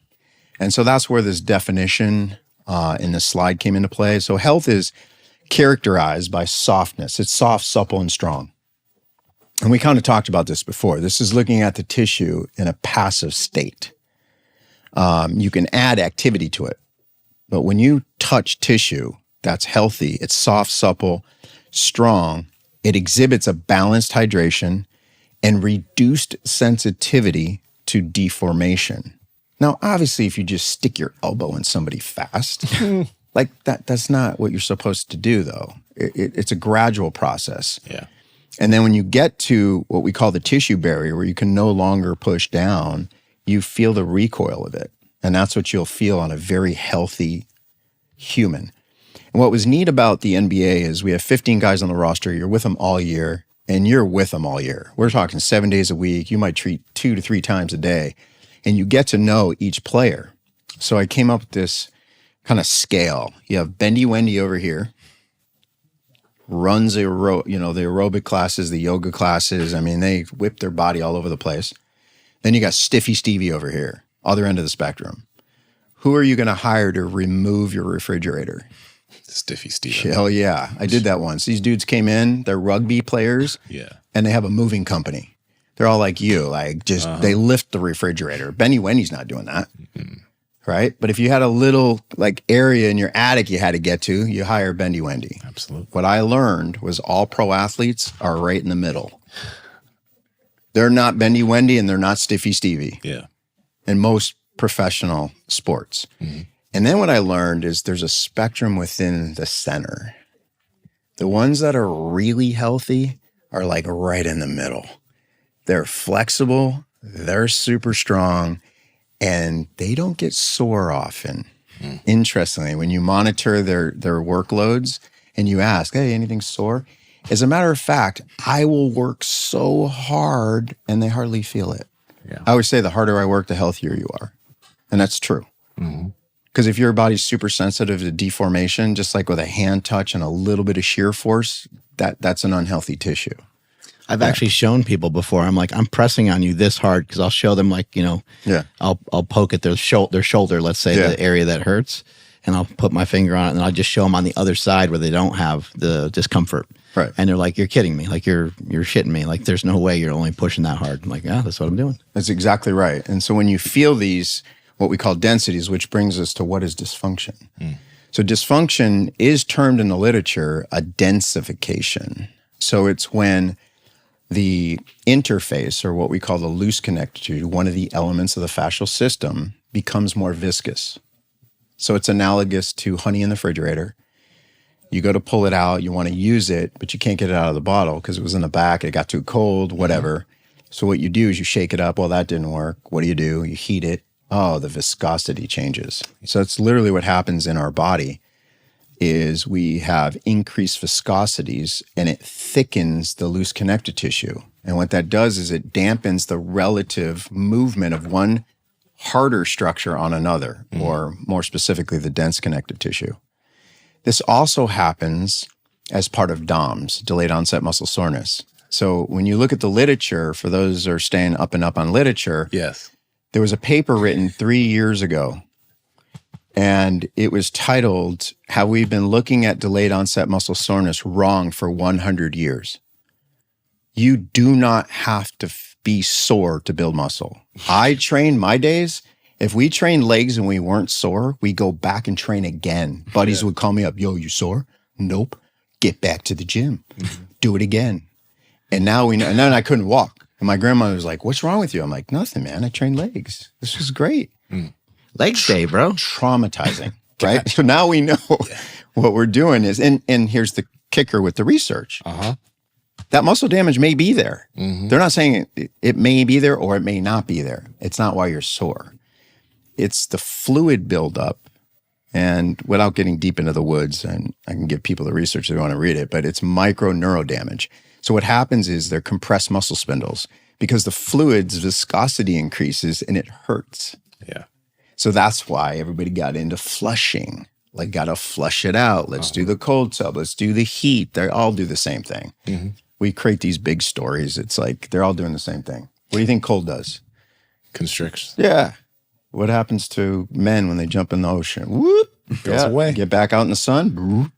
Right? So all cold is doing is closing the vessels and opening them. Well, you open when you get out of the cold. Yeah. You know, there's no magic to it. Now, some people, it doesn't go good with their nervous system. Doesn't go good with their hormonal system. So I'm like, do you like it? Yeah, I love it. Okay, cool. Don't try to sell everyone on it, though. Because not everybody likes it. If you're going to be a nervous wreck getting in a cold tub, don't do it. You know, don't do it. Now, some people like the sauna. The sauna does what? Opens things up and it gets things to get out of the system. You know, so Normatec is great. You know, isometrics. You know what hockey guys do? They ride the bike the next day, flush their legs, just light easy. I think zone 2 cardio is an amazing flush.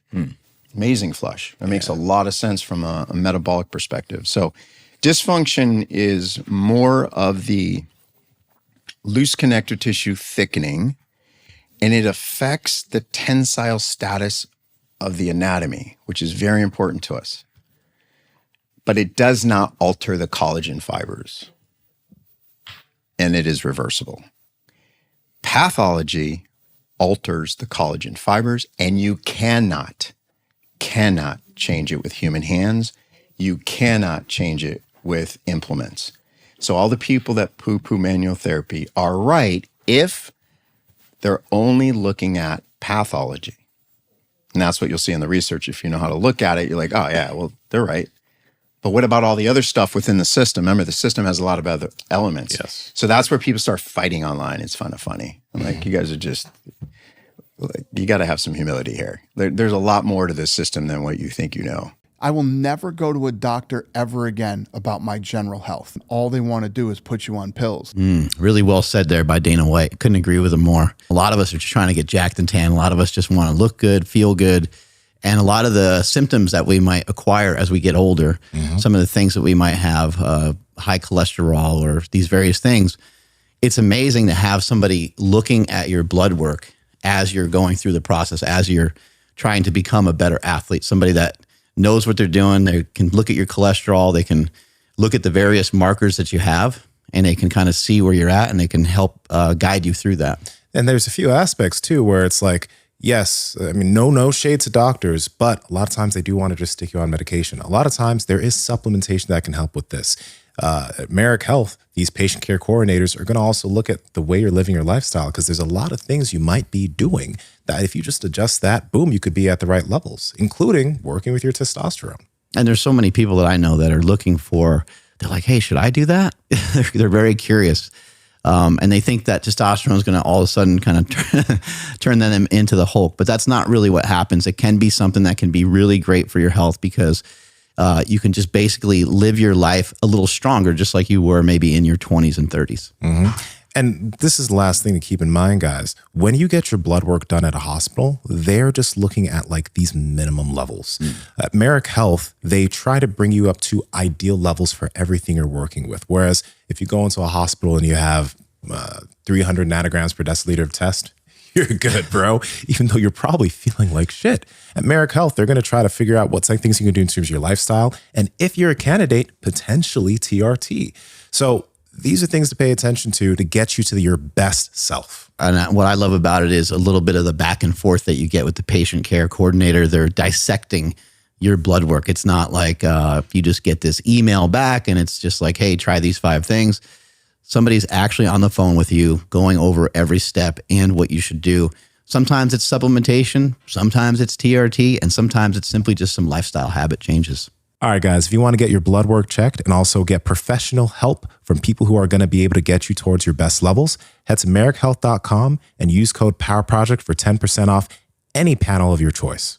Yeah. What are some things that isometrics do? Because it seems like they can be really valuable when somebody, has an injury, trying to come back. Big time. Yeah, I think it does a lot of things. And, obviously there's been a lot of success. There's a lot of different ways to answer the question. From a soft tissue perspective, my easy go-to is just look at your hand. I have all my clients do this. Take a look at your hand, look at the color, squeeze it, ISO, open up, look, what happened? Color change. Yeah, there's no better way to wash out the waste byproducts of an issue in the tissue than an isometric contraction. So when we do our work on the table, it's always integrated into active work. So we don't just do the table. You realize what a table is? Like where you do your work? Yeah, but you know what it really is? It's a tweak against gravity. See, we make these stories up like it's some special skill, and it's really not. Like, I'm just taking you because as soon as you stand up, if I start touching your tissue, I got to now compete against all the contractile units. I get you on the table, man. The contractile units are pudding. Mm-hmm. I want to feel what's going on. Yeah. I don't want to compete against all these contractile units, like unless I ask you to contract, which is a whole different part of the table assessment.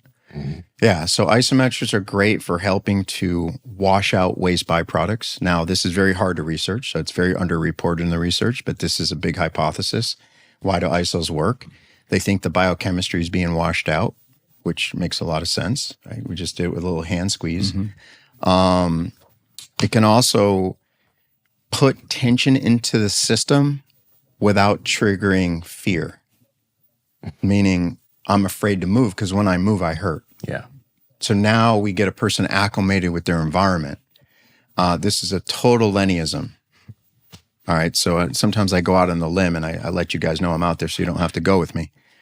It's coming from a big tree and a lot of roots. But okay. I think that's why I've heard in the clinic, anecdotally, a lot of women loving Pilates and these different exercises that do a lot of isos.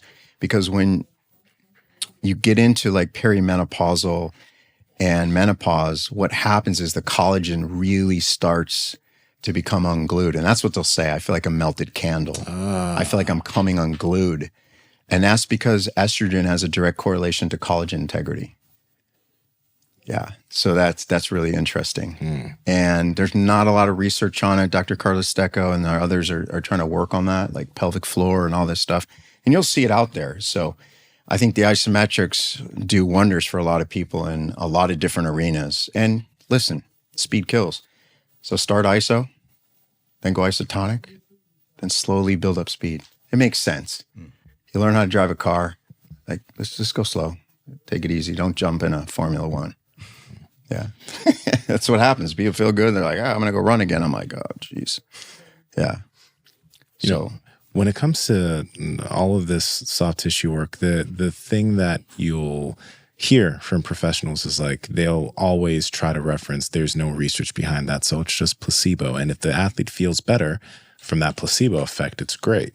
Now, from everything you've done, the years you've been working on athletes, I know it's definitely more than placebo, but is there a way to explain how this work is more than placebo? Like, are there papers to show how it's more than just a placebo effect of somebody feeling better? Well, yeah. Like if someone said that to me, I'm like, obviously you've never came to our classes. Like I have a gazillion references for you. You just have to know where to look.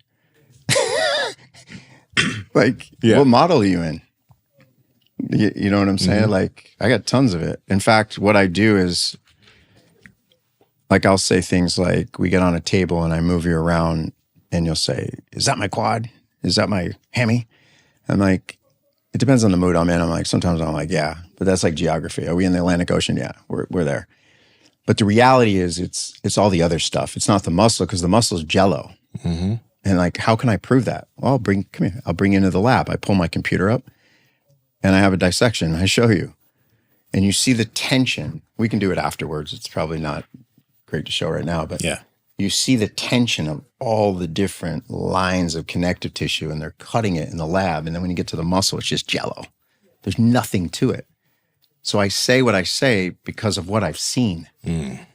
Now, is there literature out there? Yeah. We have a new MRI study of the elbow where they took elbow patients. Now, people are going to argue it's not an RCT, it's not a systematic review, but we have a systematic review on the plantar fascia proving that, and I don't mind sharing this, it's just research out there. It proves that through shear wave elastography. Did I talk about that already, how it measures it? No. Okay, so shear wave elastography is the gold standard to soft tissue. So if someone said that to me, where's the research? Yeah. I'm like, do you know what shear wave elastography is? And they're like, yes or no. Well, there's a systematic review on plantar fascia, and what they found in most of these cases, it's not the plantar fascia that's thick and stiff. The plantar fascia is thick and soft, which points to the edema that's trapped, causing the irritation. Telltale sign. Get up in the morning, you feel a little bit, you start walking around, feels better. End of the day, it feels worse. If something's broken, it always hurts. If something's torn, it's pretty much going to always hurt until the remodeling. Right? But if it keeps coming and going, it's more of a fluid dynamic situation. So what you have is you have this interstitial pressure there and it gets agitated. I always find this interesting, that every human that feels an irritation in their body fidgets. Everyone. Show me a human that doesn't fidget. So why is that? I don't know the answer. I can hypothesize it's probably because you change pressure gradients. Your right butt cheek hurts, go to the left. Right? So there's tons of literature on this. You just have to know where to look. And we see it in the clinic. A lot of my education has been retro. Like I see things, I'm like, I want to try to explain that. Like, why is that? And there's still more questions than there are answers. Of course. But the research is mounting. Like the Journal of Body Work and Movement Therapies. A lot of times I talk to physical therapists, they're like, yeah, I never saw that journal. Never been in that journal. And so it's out there. Dr. Carlos Stecco, Dr. Antonio Stecco. How about this one? You can go on YouTube and go Strolling Under the Skin. Dr. John Paul Gumperter. Probably not pronouncing his name exactly correct. He shows, and this was by accident, he shows living anatomy. So we've done fresh tissue dissections. Great. We have different cadaveric dissections. Great. But what about putting an endoscope inside a living human? And so that's what living tissue actually looks like inside the body. So you wonder why you get stiff? That's the stuff that gums up. So if I was to ask you guys, what does a collagen fiber look like to you? Most people are going to think of it like, oh, it's like a string or whatever. It's really jellyfish. It's really a hollow tube. And so scientists don't understand what's inside those tubes and how that transmits, but they think that might be a big pathway to communication throughout the whole system.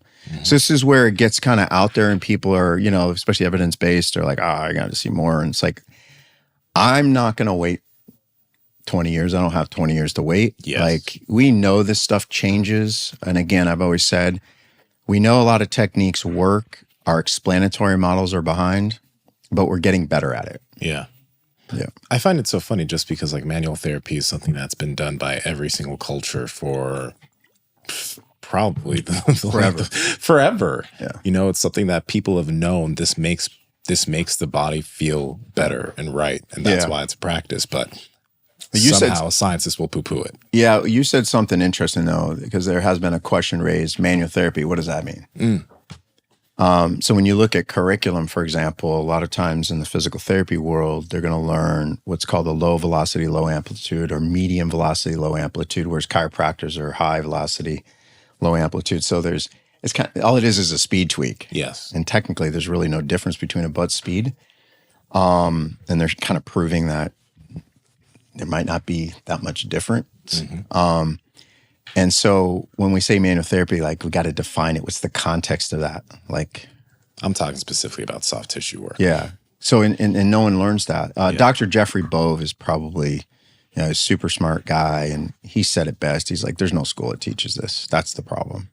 I've had to learn all over the world. I went to massage therapy school, then I went through the Rolfing curriculum or structural integration. And then I took, just a lot of different courses. Thai massage, all different types to come back to, okay, what do I want to do with this information? And anchor to unifying principles and have a system to follow.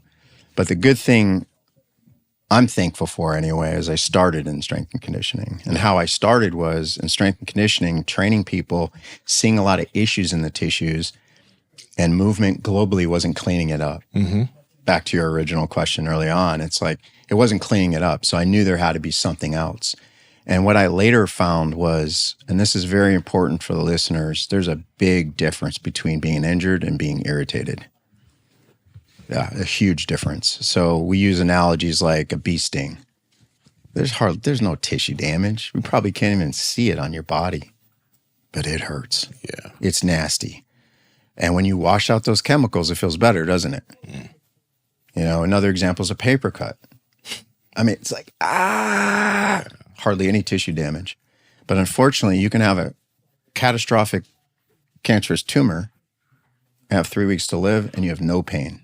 I've seen that happen, unfortunately. Massive tissue damage. Yeah. Catastrophic. So no longer can we blame the tissue, but we have to respect it. And that's why we say tissue is the source. That area can be the source, but not the cause. The cause can be very, very complex and oftentimes is. Yeah, so I would argue, and I work with right now is just one. He's a pro bodybuilder. He's always coming in, man. This is achy. Why? I'm like, it's really DOMS is what it is. And you're so jacked up, bro. He goes, I know. And he tells me, I lost all my athleticism. Right? He was a natural bodybuilder for many years and made it to the top and then said, screw it, I want to go on the juice. And he just got huge. And the kid's heart's beating washing his hair.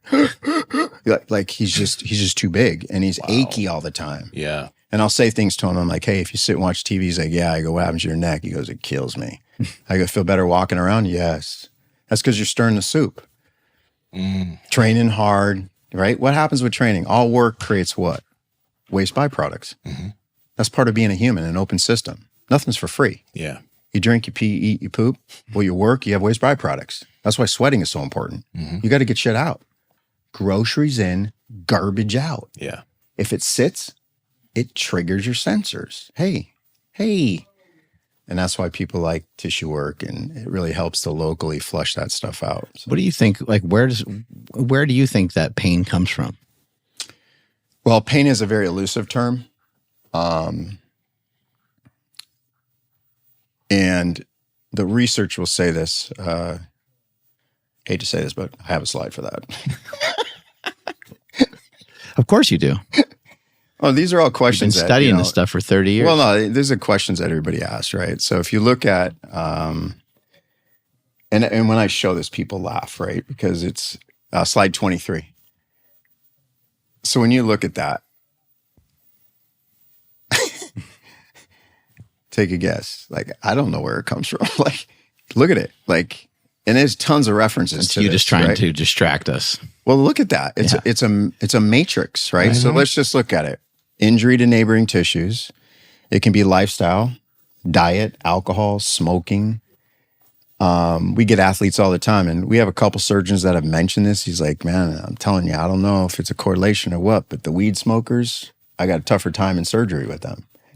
Whether it's true or not. Then there's other studies where people are fasting before surgery and they're seeing less inflammation markers, less inflammatory markers. And so, there's stuff we just don't understand. So you have systemic inflammation, you also have local inflammation. And you can't say, well, pain's coming from the brain. Well, no, the brain is the conductor, but the tissues send the signals. All the tissues can send the signals. We do know it's protective. So let's anchor to the things we do know. And when I see things like this that are very complex, I go, how can I simplify it? I always have a mentor, Dr. Gary Gray. He always says, so what? What are you going to do about it? I'm a clinician, not a researcher, right? We're all in there helping people. So my strategy is 4 things to look at: sleep, nutrition, movement, and mindset. So get an Oura ring. Let's start tracking that. Let's look at your nutrition. Let's start real easy. You ready? Just eat real food. Yeah. Just real. And we know there's so much depth to that. Soil, nutrition is about dirt, right? Where it's coming from, who sprayed what, it gets deep. But let's just start with real. Let's just start easy, right? Movement. What are you doing now for movement?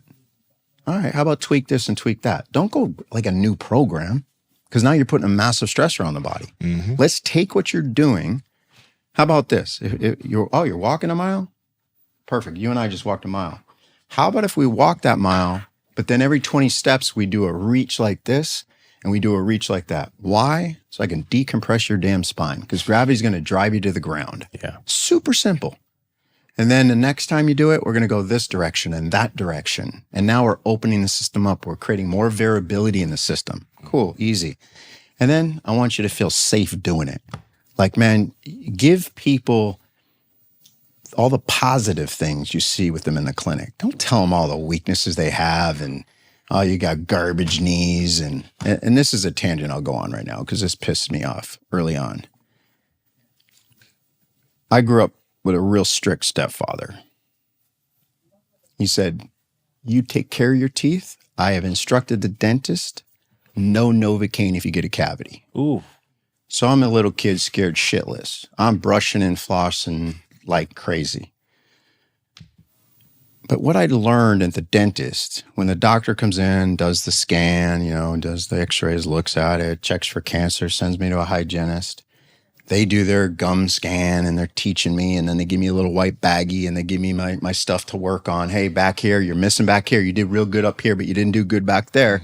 Nobody ever, in all the years I've been going to the dentist, said to me, when you can't take your bad breath and your teeth hurt so much, we'll just replace them. But how many people came into my clinic and that's what the ortho said? When you can't handle your hip pain anymore, we're just going to replace it. When you can't handle your elbow pain, we'll go in and clean it up. But yet, biologically speaking, if us 3 were going to Home Depot to build a human body, we need 3 things: cells, fibers, and fluid. You get the cell aisle, you get the fiber aisle, I'll get the fluid aisle. Get all those elements, and then it all morphs into whatever you want it to be. And just as a human being here on Earth, we morph into teeth and gums and hip flexors and calf muscles.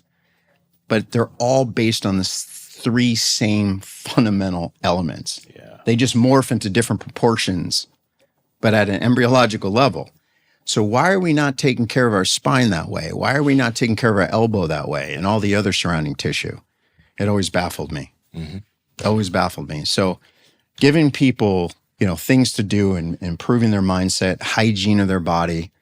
You're doing it. You said you go through your body and you scan. It's to me, it was like a scan. Yeah. When I heard you say that, you're scanning your body. And if you can't rectify the situation on your own, then you just hire somebody that can be a little bit more specific and maybe get into an area that maybe you can't, or put you in an environment. There's always more out there. There's so many great experts that are out there. So I know that was a long way, Mark. I apologize, but pain is not an easy subject. And that's why I get frustrated when people start talking about do this and you'll be out of pain. That is that's a disservice to science. That's being disrespectful to the people that have worked really hard to understand as best as they can pain mechanisms. Yeah. Now, how do you know pain is threatening to the system? Is when your body reflexively withdraws. So that's how I know how deep I can go, or when I work with somebody manually. But it's the same thing. So if like all of us are walking right now and we're feeling good, man. We're last week Recoil walk, everything's springing nice. Yeah. And all of a sudden we hit a patch of ice. What happens? Every human, your system goes in. Yeah. So as soon as the system goes in, like I remember watching a fight one time with Brian Ortega. This dude was so calm and relaxed. I'm like, oh shit, this is gonna be a good one. And he just tore ass, man. He killed. It was a last minute fight. His mindset was there. He was relaxed. You know that. Like I use this example all the time. I think it was Heat on Gracie. It's like, all right, I lie on my back. I give this to clients all the time too. Lie on my back. You got a 200-pound piece of plywood on top of you. You got to push it off. Now I'm going to put a 200-pound wet rug on you. Now you got to push it off. Which one's easier? Well, you know the answer. Yeah. Because that's what you're looking for. If you and I are grappling and I'm on top of you, you're waiting for me to stiffen just that second and bang, that's your shot to tip me, move me, whatever. Yeah.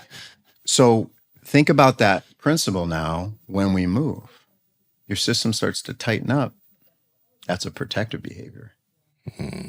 So all this beautiful elastic recoil stuff you see in functional patterns and the matrices, and there's a lot of organizations teaching it. If I have a person that can't even walk with elastic recoil, I have no business teaching them that with load, because you're redirecting loads now. Because you got a cable column, you change the game, man. Gravity's coming straight down on us. When you start redirecting loads, now you put more stress into the system. The question is, can they handle it? And hey, maybe they can. Maybe they can, but if they can't, I'm giving you the reason why. As the system starts to tighten as a way to protect itself. Yeah, if it's staying relaxed through these movement patterns, you have an athlete that's very healthy. Because remember, muscle is very energy wasting. And so we want the muscle to contract to its thing and we transfer that energy through the system. We don't want it clogged up. I like to use the analogy of a freeway. You know, you want, it's a lot of lanes, but I want everybody moving. Pop, pop, pop, pop, pop, pop. Where's the traffic? Is there a traffic jam? You know, it's kind of another way of going through tissue and understanding it. Yeah. Go ahead. So, Mark has been doing soft tissue for a while now. I've been doing soft tissue for a while. It's been a while since I've seen someone, but I'm curious your thoughts on the ways that people can take care of their soft tissues in the meantime while they're not seeing somebody. Because I think we've had certain people on where some of them mentioned that nothing somebody does can match a manual therapist. But I think that we all need to build a level of familiarity with our own tissues. And I think that would probably even make the work that if I were to do work with you, it'd be even that much more effective. 100%. Right? So what do you think people need to pay attention to when they're trying to work on their own tissues at home? Like you mentioned, tightening up, right? I think some people, when they first venture into doing soft tissue work, they'll use a hard implement and they'll be sweating and grimacing, and that would make it worse, right? So what are things that they need to pay attention to as they try to start learning about their body and take care of their tissues? Yeah, I look at it like the dentist analogy. The hygienist does a great job and they tell me what to really focus on. And I do the same thing in soft tissue therapy. I'm like, hey, you know, this area right here, we can only accomplish so much. This is a process. I'm really anti we fix the human body. It drives me, I cringe when I hear this on Instagram. Yeah. Come see me, I'll heal you. I'm like, oh, you're that great, huh? No humility there at all. Okay. And I can fix you like we're a car, we're not. Yeah. And so our job is to go through and do the things our expertise allows us to do, and then educate, share with you the process to do on your own, just like the hygienist. And that's kind of how I got the whole idea in the first place. That's why I call it soft tissue hygiene. And so, yeah, you bring up a great point. One of my other colleagues, and I look at him as a mentor too, he owns our facility, Dr. John Meyer. He always said that to me. I shared with him the curriculum that we teach, and he's like, man, you got to teach people what to do on their own, because not everybody has the finances. Pro athletes, they're so lucky. Like, I was on call 7 days a week, and I'd get calls Saturday night. Hey, Lenny, need you to come on over. And that's what you sign up for, and that's what you do. So not everybody has that luxury. And so you have to teach people. And so what I've personally done over the years is I bought every freaking implement possible. And then I have it all stored in my Amazon account, and I don't make any money off it. I'm like, I'll just text it to people. I'm like, hey man, this is a cool implement for you. Yeah. It's easy. Just don't overdo it. I always say you got to keep the main thing the main thing. I don't know if you've ever felt this, guys, but I'll start foam rolling and going, I need to work out today. Like I got a lot of issues in the tissues, right? I'm old and, stuff gets gummed up, and I've had injuries. I played sports my whole life, raced motocross, that whole thing. And so I'm like, all right, I got to keep the main thing the main thing. What's the area of most importance right now? Let's use it as a weekly project. 1 week here. Let's clean this thing up. Let's see what we can do. And then I'll have people text me, hey, how'd it feel? Are you doing your homework? If you're not, no worries, man. Like life, I get it, but at least I share with you what to do. Yeah. 100%. That's a great practitioner, somebody that will teach you what to do. This whole idea of you relying on me and manual therapy is like the thing. That's bull. All it is you got a table, and I have a very fancy table. You guys look it up, Manutherapy 242. This thing disarticulates every which way. I can put you in weird positions that you've never been in. And it allows me to look at the three-dimensionality of the tissue. Wow. Yeah, if you look it up, Manutherapy 242, it's amazing. And people love it, because they're like, wow, I didn't know my spine could move like that. And I use it too as a cognitive tool. Like, yeah, your spine can do that. But all it is a tweak against gravity. That's all it is. Yeah, you're tweaking against gravity. I'm not competing, like I said before, with the contractile units. Sheesh. So that table moves all different directions, and it goes really high, it goes very low. So I'm big guys like you. I go real low tables, so I have high leverage. And what they're not showing in those photos is all the dimensional ways it moves. Yeah. So if you ever been on a table face down and I unlatch the transverse plane and I can rotate your pelvis independent of your thoracic spine. And so I do the tissue work under movement. Wow. Yeah. That's one thing we do, like at the Gray Institute, we have some curriculum there, and we share it with professionals all over the world. And we talk about the three-dimensionality of tissue. I mean, we show it in the anatomy too. It's not just theoretical. So Mark, you have been loving wearing these Paluvas for a long time. Why is it that you like these shoes that look like this? I'm trying to get my feet to be jacked. I think it's funny how sometimes people will, when I wear these shoes, they're like, oh, those are different. And I'm like, well, maybe you should blame God, because this is the human foot. This is the way that it looks. But Paluvas are awesome because it's going to allow you to train your feet and train your toes and allow for that toe spread, because you got the 5-finger toe thing going on. It's like put on a glove for your feet. It feels amazing. It's like walking around with toe spacers. We've been working on our feet for a long time now. You always hear the benefit of people talking about like these tribes who have gone without shoes forever, and they have this toe space and have these amazing feet. And these shoes will allow you to just passively get that back by walking around. You don't realize what a disadvantage you're at when your foot is all clumped together from the football cleats or soccer cleats or whatever else you were wearing when you were young. And so it's nice to be able to splay your toes. In addition to that, though, one thing I love about Paluva is the fact that it's not a regular barefoot shoe. I do love barefoot shoes as well, but it also has appropriate padding. And when you're stepping on some crazy pebbles and rocks and different things, like when I'm out on a run, some terrain is a little different than others. I don't have to be worried that I'm going to get some sort of stabbing, crazy thing happening to my foot, because it has an appropriate amount of cushion underneath the foot. And guys, Paluva has a lot of different styles on their website. I think one of the newest styles they just came out with, which is a little bit more of a rigorous shoe, is the Strand ATR. It's not these are the Strands, but the ATRs have a little bit more. If you want to go hiking with them, you totally can. Those are amazing. If you go out, throw those on and go sprint on a field, and your feet feel so strong, grabbing the grass and being able to actually grab the ground with your foot feels amazing. I'm more of a chill guy with my Paluva, so I like the Zen slip-ons, but that's the thing. With Paluva, there's a lot of different options. So if you head to paluva.com and use code POWERPROJECT, you'll be able to save 15% off your entire purchase. And they also have toe socks. Their 5-finger toe socks are no show, so check those out too. It's real. Ryan, I think I sent you, it might just be in a text between you and I. I think I sent you something for today. And then also there's one in the in our thread with the Power Project. You might be able to find 2 different Instagram clips. I just kind of wanted to get your take on these 2 different things that I saw, just because there's, so many people, again, talking about fascia, and there's some misunderstandings. I think there's maybe some people that haven't had the chance to kind of see it the way that you have, and probably haven't dove into it maybe the way that you have. So I'm going to give Cody a myofascial restriction at his right rib cage and armpit. And if you could already see, he's already having to adapt a little bit against this. Good. So now, Cody, go ahead and try to lift both arms up for me. And we're going to just, woo, good. Okay. So can you see that his range of motion is restricted right now? Really try to lift them up higher, Cody. Okay. Now, drop them back down because, ow, that's not fun. Now, this makes sense, right? You can imagine how this is going to create this restriction. Did you notice what happened at his left shoulder over here? Yeah. So go ahead, lift both of them again. A fascial restriction here is causing some serious range of motion issues over here. Now let's drop that down, and I'm going to give him a fascial release and fix him up. And now, woohoo, yeah. Did you notice him kind of move his neck? That is not comfortable in the neck either. So I'm going to give I just Cody. want to get some of your thoughts on that.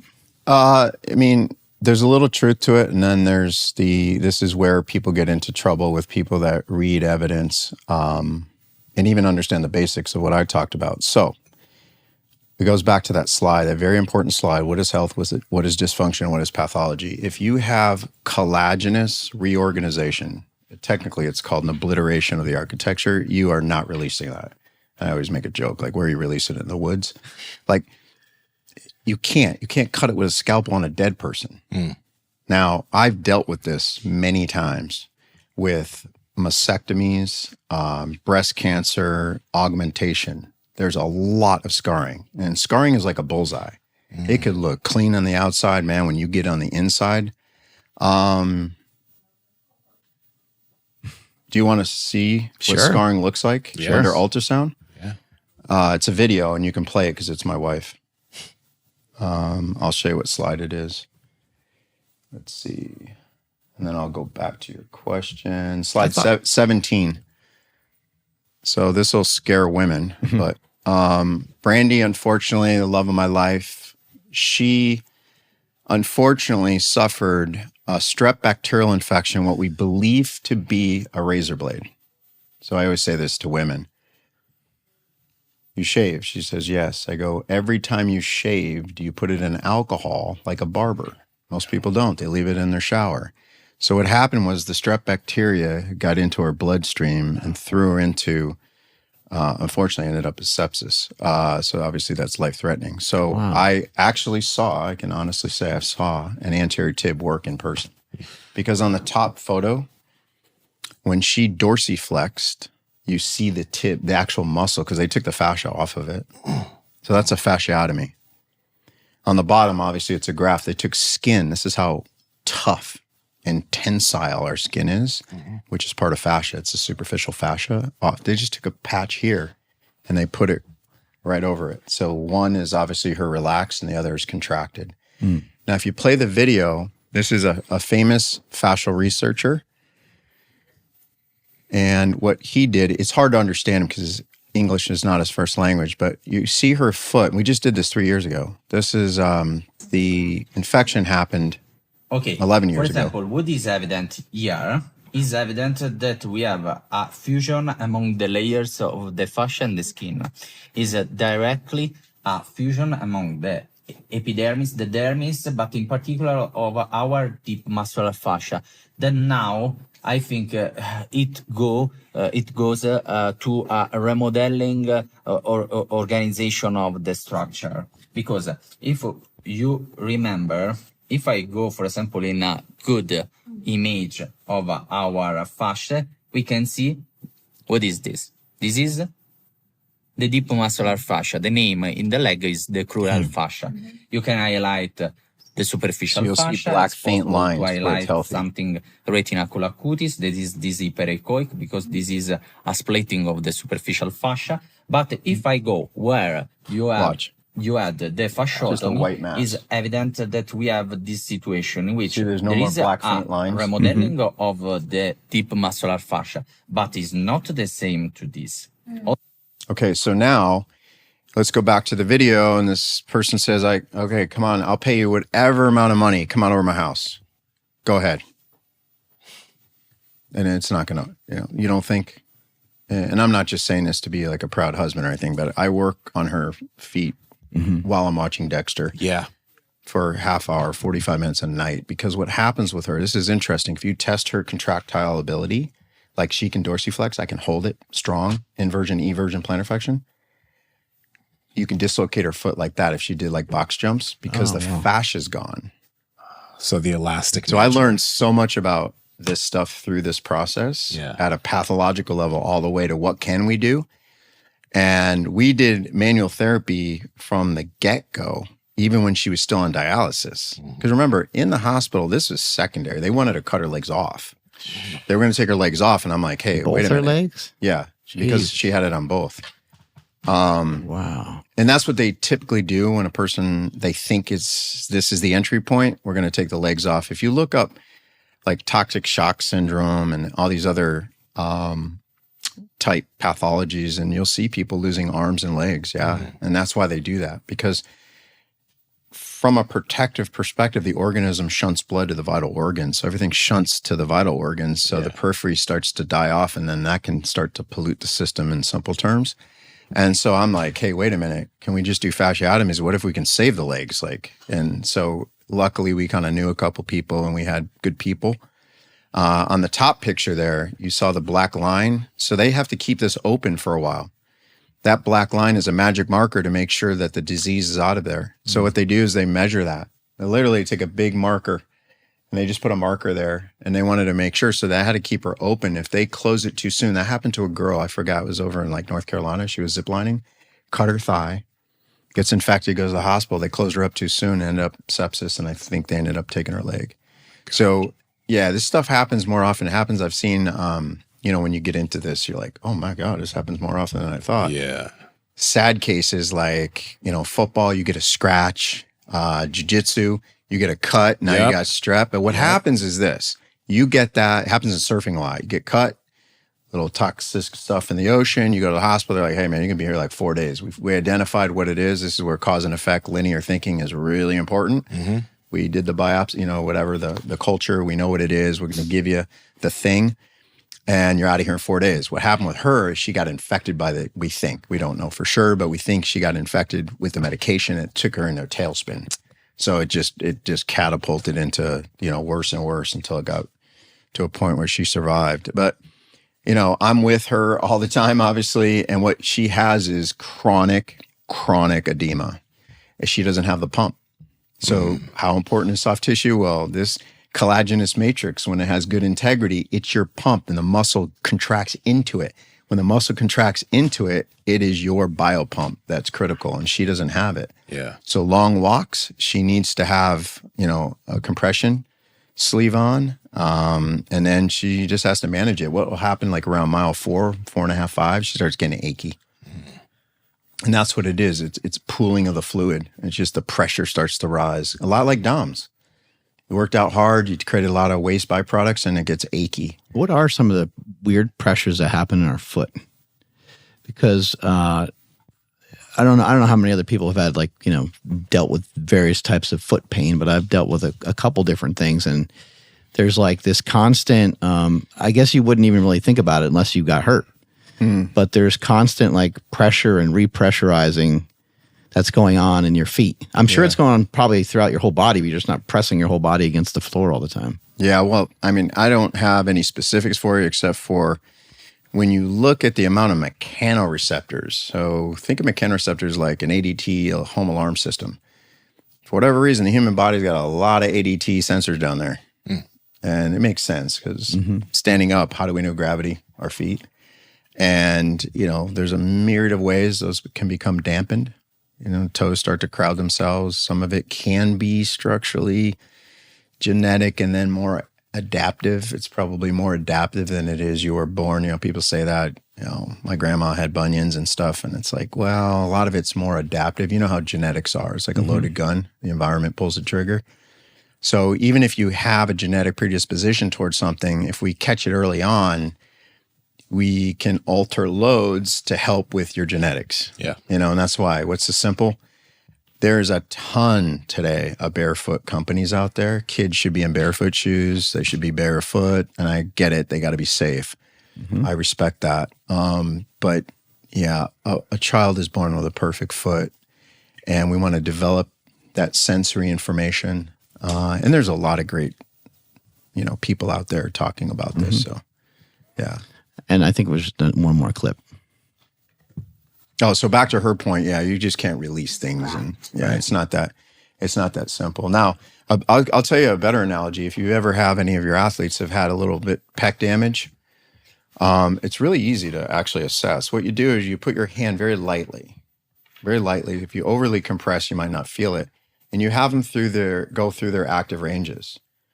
And what aberrant tension is, abnormal tension is when tension builds up abruptly within the normal range.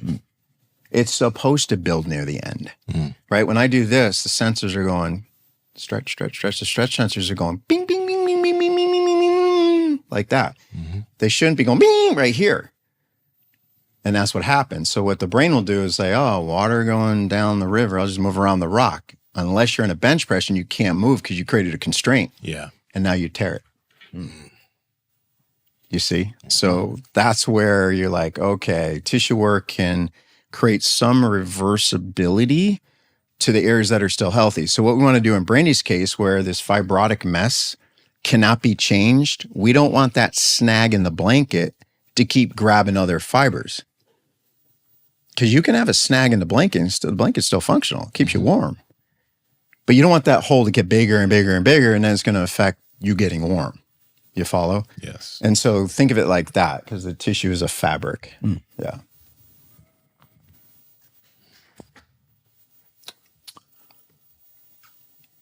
It's a video, right? Or it's a slide. It's a slideshow. Oh, the dehydration. Yeah. I struggle with that one. Here's why. Every dissection I've ever done, people are slippery and loosey-goosey.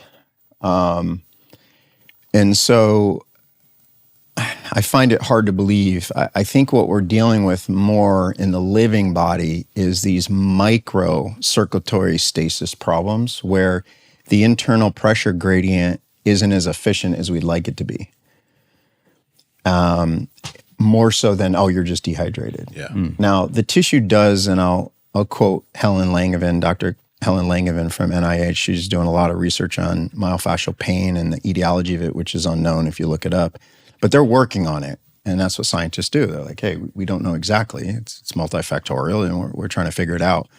But she talks about, interestingly, think of your tissues, and now you'll know what foam rolling does and all these implements, as a sponge. The difference is the sponge analogy is going to be in a pool. We're going to be in water. So you got all these little tiny holes in there. And what we're going to do is we're going to squeeze the sponge in the water. So at that point of squeeze, we're going to extrude or get that water out of that particular area. You follow? And then when we let go, whoom, it's going to suck in like a vacuum. And all those little tiny holes in the sponge get bigger. And that's what they started to learn. They believe the same thing happens with stretching. When you stretch, so that's a compressive force. When you stretch, it's a tensile force. Same thing happens to little holes on the sponge, right? If I grab the sponge and I pull that sponge apart, the holes go whoop, like that, right? And then when I let go, it sucks back up. And what she found was the dense connective tissue doesn't change. It's the loose connective tissue that changes. And it stimulates what's called the fibroblast and the fasciocytes and these different cells. And what they think now is the cell is a tension regulator to the fluid matrix. That's their hypothesis. So like, if I feel like something on the side of my neck and I stretch it, a lot of time I come back, oh, that does feel better.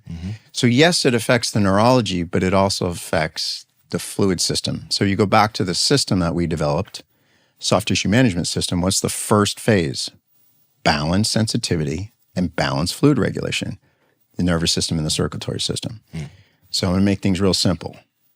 Soft tissue therapists, manual therapists are really biological plumbers that affect the electricity. I'm being super simple here, but Yeah. you get the analogy. We're not carpenters. We're not reorganizing your fascia. We're not, breaking knots. No, you're not. And that's where you get a lot of the people poo-pooing. Yeah. Because they're only looking at it from a carpenter perspective. They're like, you're right. You're absolutely right. I'm not stretching the IT band. But I can affect the interface between your IT band and the contractile units we call vastus lateralis and bicep femoris. Yeah. Who are some people we should follow, listen to, or buy some books from? Like what do you think would be, if somebody wants to dive in a little bit further? It's always the toughest question I get. It really is, because my humble opinion is we don't learn enough about basics and about complex thinking. I always say, we live in a complex world. We are complex, but what humans do is they complicate it. Complicated thinking is different than complex thinking. And my example is, isn't it interesting? You can take your phone. We could Zoom right now, someone in Australia, and say, what's up? Mm-hmm. You ever thought about that? Like, that's pretty cool. Like a phone can, oh, that's interesting. But with ingenuity and time, what do? We replicate it. Another company comes out with it. I can't replicate you. I can't replicate you. We're different. Mm-hmm. We're super different because we're complex. So we have to think complex systems. And that's why I always come back to, and Huberman said this, I loved it. He's like, best book someone could buy is Mastery. Yeah, just like kid out of school, like Mastery. If you're looking into biology, you're going to med school, be a good idea to look into systems thinking. I don't know if you guys know this, but you've heard of functional medicine, right? Yeah. Yes. So what's the difference between allopathic medicine and functional medicine?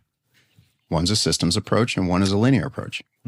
Doesn't mean the linear approach is wrong. Remember, all models are approximations. Mm-hmm. And that's why Dana White comes out there going, I'm not going to doctors for this. And that's not fair. My wife, they saved her life. Yeah. We needed a linear approach. What is in her? Get it out. But then when she leaves the hospital, we got to switch models. We got to go into a systems approach. Now, how can we help her get her kidneys back? How can we help her get her movement patterns back? I mean, she went down to 96 pounds. She couldn't even walk.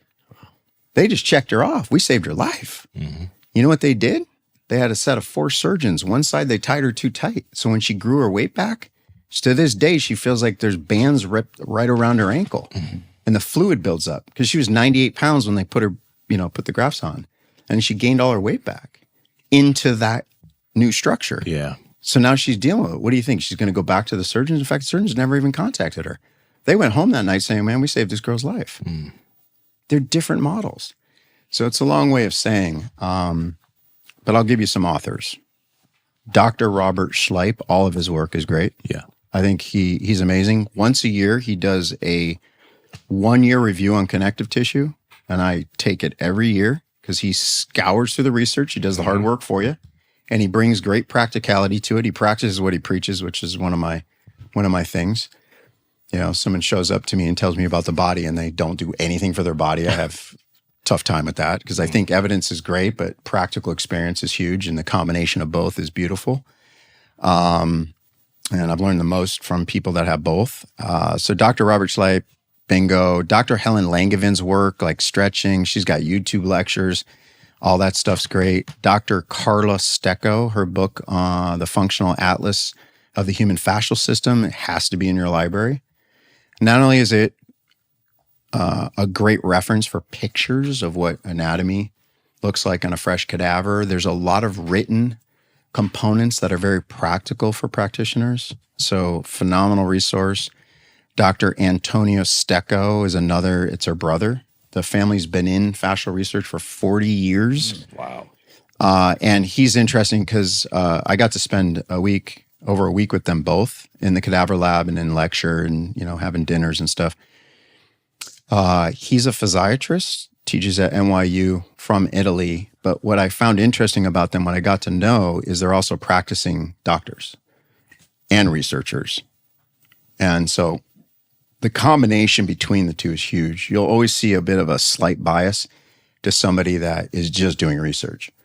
And sometimes it doesn't have as much practicality. But when you get a combination of both, you know, from a movement perspective and people that are into like therapy, like Dr. Enda King is amazing because, again, he's not only a researcher, specializes in the knee and the groin, but he also practices what he preaches, comes from an athletic background. He works at one of the largest sports medicine places in the world at Aspetar, and I believe it's Qatar. And they have a lot of free lectures. You go online. So those are a bunch of references that come to mind. You know, Gil Helly's great, but he is an anatomist.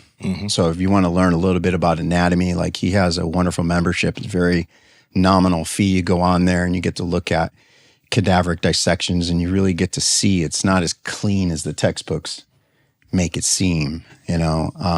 Thomas Myers does a great job too.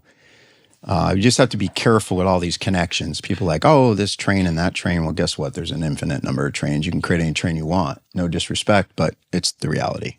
It is the reality. Gil Hedley says it best. You know, there's an infinite number of connections in the body. That's why it's called connective tissue.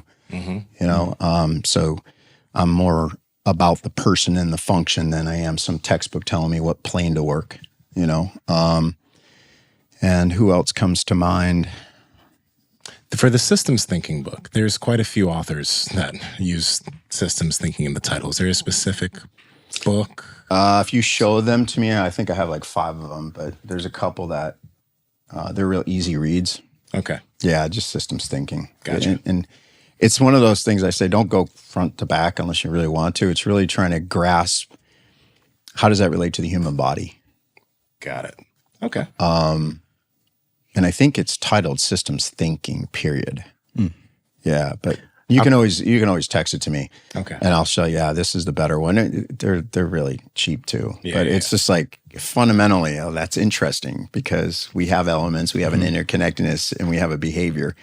And then when you learn that, it really gets you to go, man, you know what? And I'm older, so this is what I started. I'm like, wait a minute. My sinus issue, my prostate issue, my blood pressure. Holy shit, it's the same thing. But I got 3 different doctors with 3 different solutions and 3 different drugs. I wait a minute. And, you know, and sometimes docs get a little pissed, like, oh, you on Google? No, man, I'm free to think. Yeah. I always say I ain't a smart guy, but I'm curious, and I'm going to ask questions. You know, that's why we used to have Y Day in the clinic.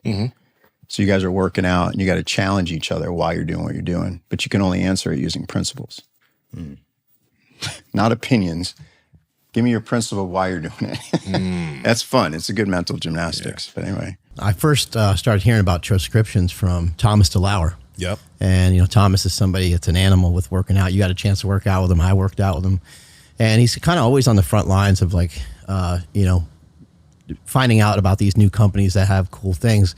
But I didn't really realize that Transcriptions was the first company to put out methylene blue. And now look at methylene blue. It's so popular. It's everywhere. It's one of those things. If you guys listen to this podcast, you know I'm very iffy with the supplements that I take because there's a lot of shady stuff out there. You got to be careful. The great thing about Transcriptions is that when people want to get methylene blue, usually they'll go on Amazon, they're going on these other sites. It's not third-party testing. It's not dosed. A lot of people end up with toxicity from the blue that they get because there's no testing of it. Transcriptions, they have third-party testing for their products. It's dosed, so you know easily what exact dose of methylene blue you're getting in each troche. So you're not making some type of mistake. There's not going to be anything in it. It's safe. You can have it dissolve and you can turn your whole world blue if you want, or you can just swallow it. They have 2 different types of methylene blue. They have one that is, I believe, dosed at 16 milligrams, and they have another one that's dosed at 50 milligrams.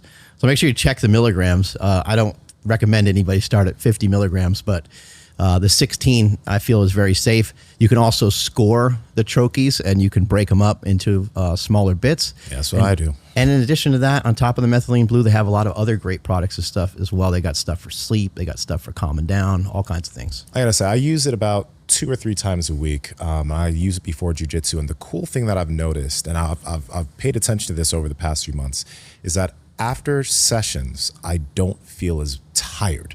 So it's almost like I've become more efficient with just the way I use my body in these hard sessions of grappling. And it's like, cool, that means that, I mean, I could go for longer if I wanted to, and my recovery is better affected. It's pretty great.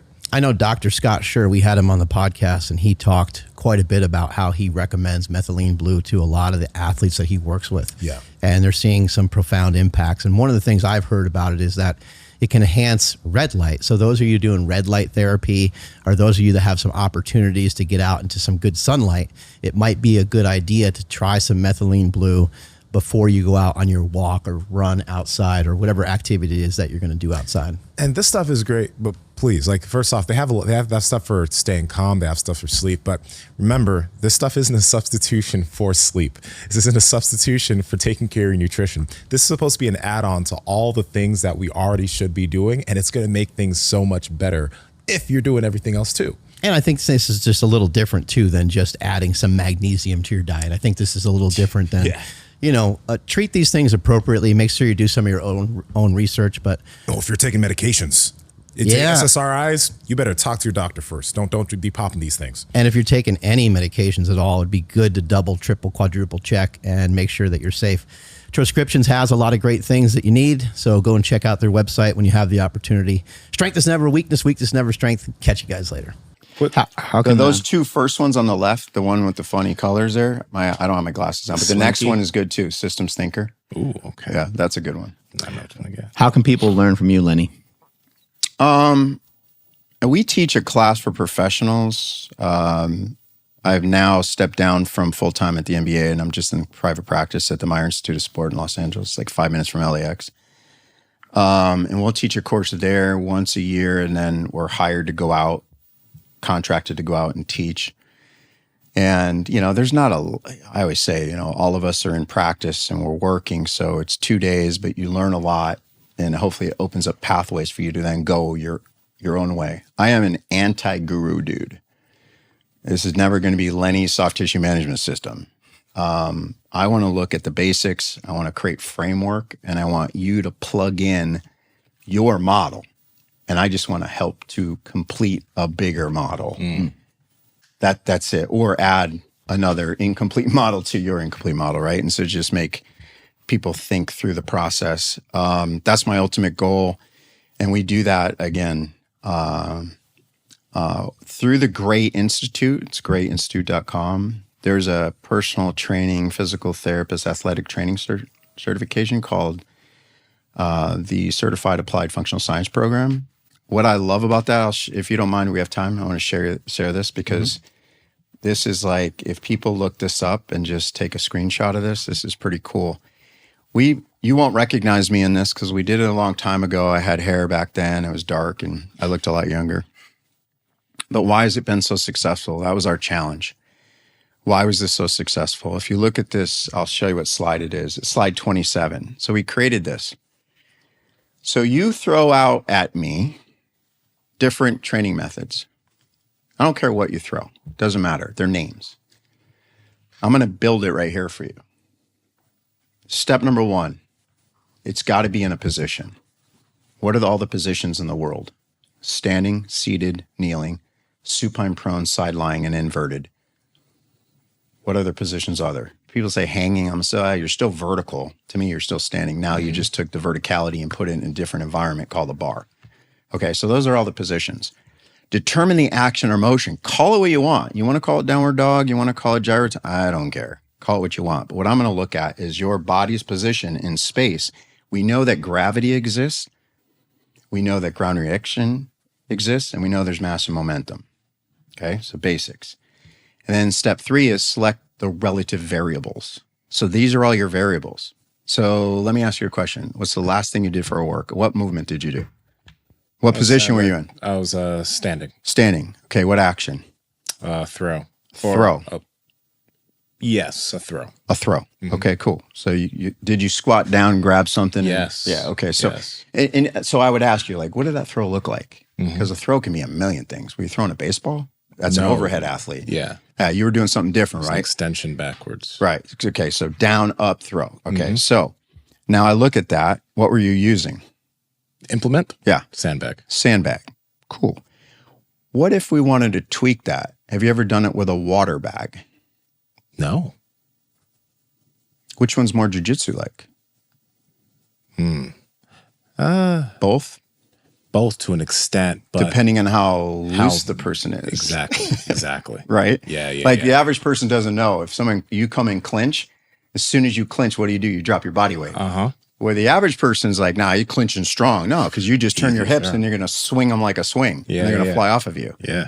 You know that because you're into jiu-jitsu. But so all I do is I take the sandbag and I switch it to water, the water bag. I'm like, oh, cool. That changes the game. So you can take any pattern of movement and tweak it with variables. Why do you do that? Variability. Yeah. You know what? The one thing we know at pro athletes, what they exude that the average person doesn't? One thing. Not big, strong, because everybody's your size in the NFL for the most part, right? Big, strong, power, right? Adaptability. Variability. Which could lead, good point, that could lead to better adaptability because you're varying it. I always say, okay, here's my exercise. Ready? 1, 2, 3, 4, 5. But what if the goal was 20 of those and you said, hey, man, dude, let's come over to the variable list. I like that example. Hey, do that again. Yeah, let's come over to the variable list and let's change the direction. Now I do the 20 reps, but I shared the load. So our whole certification course teaches how you become the artist. And this is what I find fascinating. All artwork, no matter whose house you go into, most often is different. Yeah. But it's founded off of 3 basic colors. RPG. That's it. So it's just the mix and match and then the creativity. That's what movement is. The entire movement industry. And that's how this program has been so successful because you don't have to be a guru. You don't have to follow the guru. Like we're anti-guru. You be you. That's why I love that book, Mastery. It's like you master it. And that's why I always make fun of evidence-based. I'm like, be evidence-led, bro. Think for yourself, so. And that's why I say the truth is in the reaction. So, this is how we create exercises. Like we were talking offline before. It's like, okay, you do lunges, great. You do them in all dimensions, great. Start the lunge from kneeling. Oh, it's a whole different day. It's a whole different day. Yeah. Or hold just one dumbbell. Why you got 2? Offload it. So there's no magic out there. It's just teaching people the framework. So this is what we do in our curriculum at all levels, even the manual therapy side or what we call the soft tissue therapy side, the movement side. So we have 2 online curriculum pieces where people from all over the world can go through it. And then we teach the live. And what the live does is like Robert Schleip does really, is we look at the research throughout the year and then we implement it in the live courses. So every year the live course evolves. Like, hey, this is what we now know. And last year we thought it was this, and maybe now there's a different mechanism that we're starting to look into. And then we always come up with, better practical ways. And then I'm going to start doing this more. I don't have followers like you guys, but on Instagram, it's soft_tissue_therapy. And yeah, I'd love to see people on there because I'm only posting, little tidbits. I get clients that don't mind sharing their body. I'll show a technique and dude, the fact that you own that handle is like really dope. It was a long time ago and there's no followers, but I figured, this is my thing. We'll have to give you some clips from you working on me today and some of the stuff you shared here today too on this podcast for your Instagram. Yeah, that'd be awesome. And so I'll put stuff on there and, obviously I would have a lot of followers if I was able to post the people I work with. Like other people, I'm like, oh, you're lucky. They let you do that. That is anti Meyer Institute of Sport. There is no cameras, and that's why our players, the athletes love it. Yeah, they don't feel want to free. Go. No, yeah, they don't want to go. They feel free, and it's like, oh, cool. No one's trying to make money on me, and I totally respect that. It's tough to be in that position. I think they get pulled in that direction so much all day long. All day, it's crazy. You don't realize it until you travel with them. Yeah, you travel with them, and it's a little different in LA. Like I'll ask them all the time, like, "Hey, you go to the grocery store? Anybody you recognize?" Nah, they don't care. Like some people don't even know. Like everyone knows the Lakers because they won so many championships. But like, oh, I work with the Clippers. They're like, what's that? Because they're musicians or they're in the entertainment field, right? Yeah. So not everybody's into. It's really interesting. But you go to small markets. Oh wow, totally different. You get there and there's people waiting at the hotel, for autographs. Yeah. Wow. Yeah, it's pretty crazy. Thanks for your time today. Appreciate Man. you coming up from LA. Thank you so much. Thank you. Yeah. You guys are awesome. Appreciate it. Strength is never weakness. Weakness is never strength. Catch you guys later. Bye.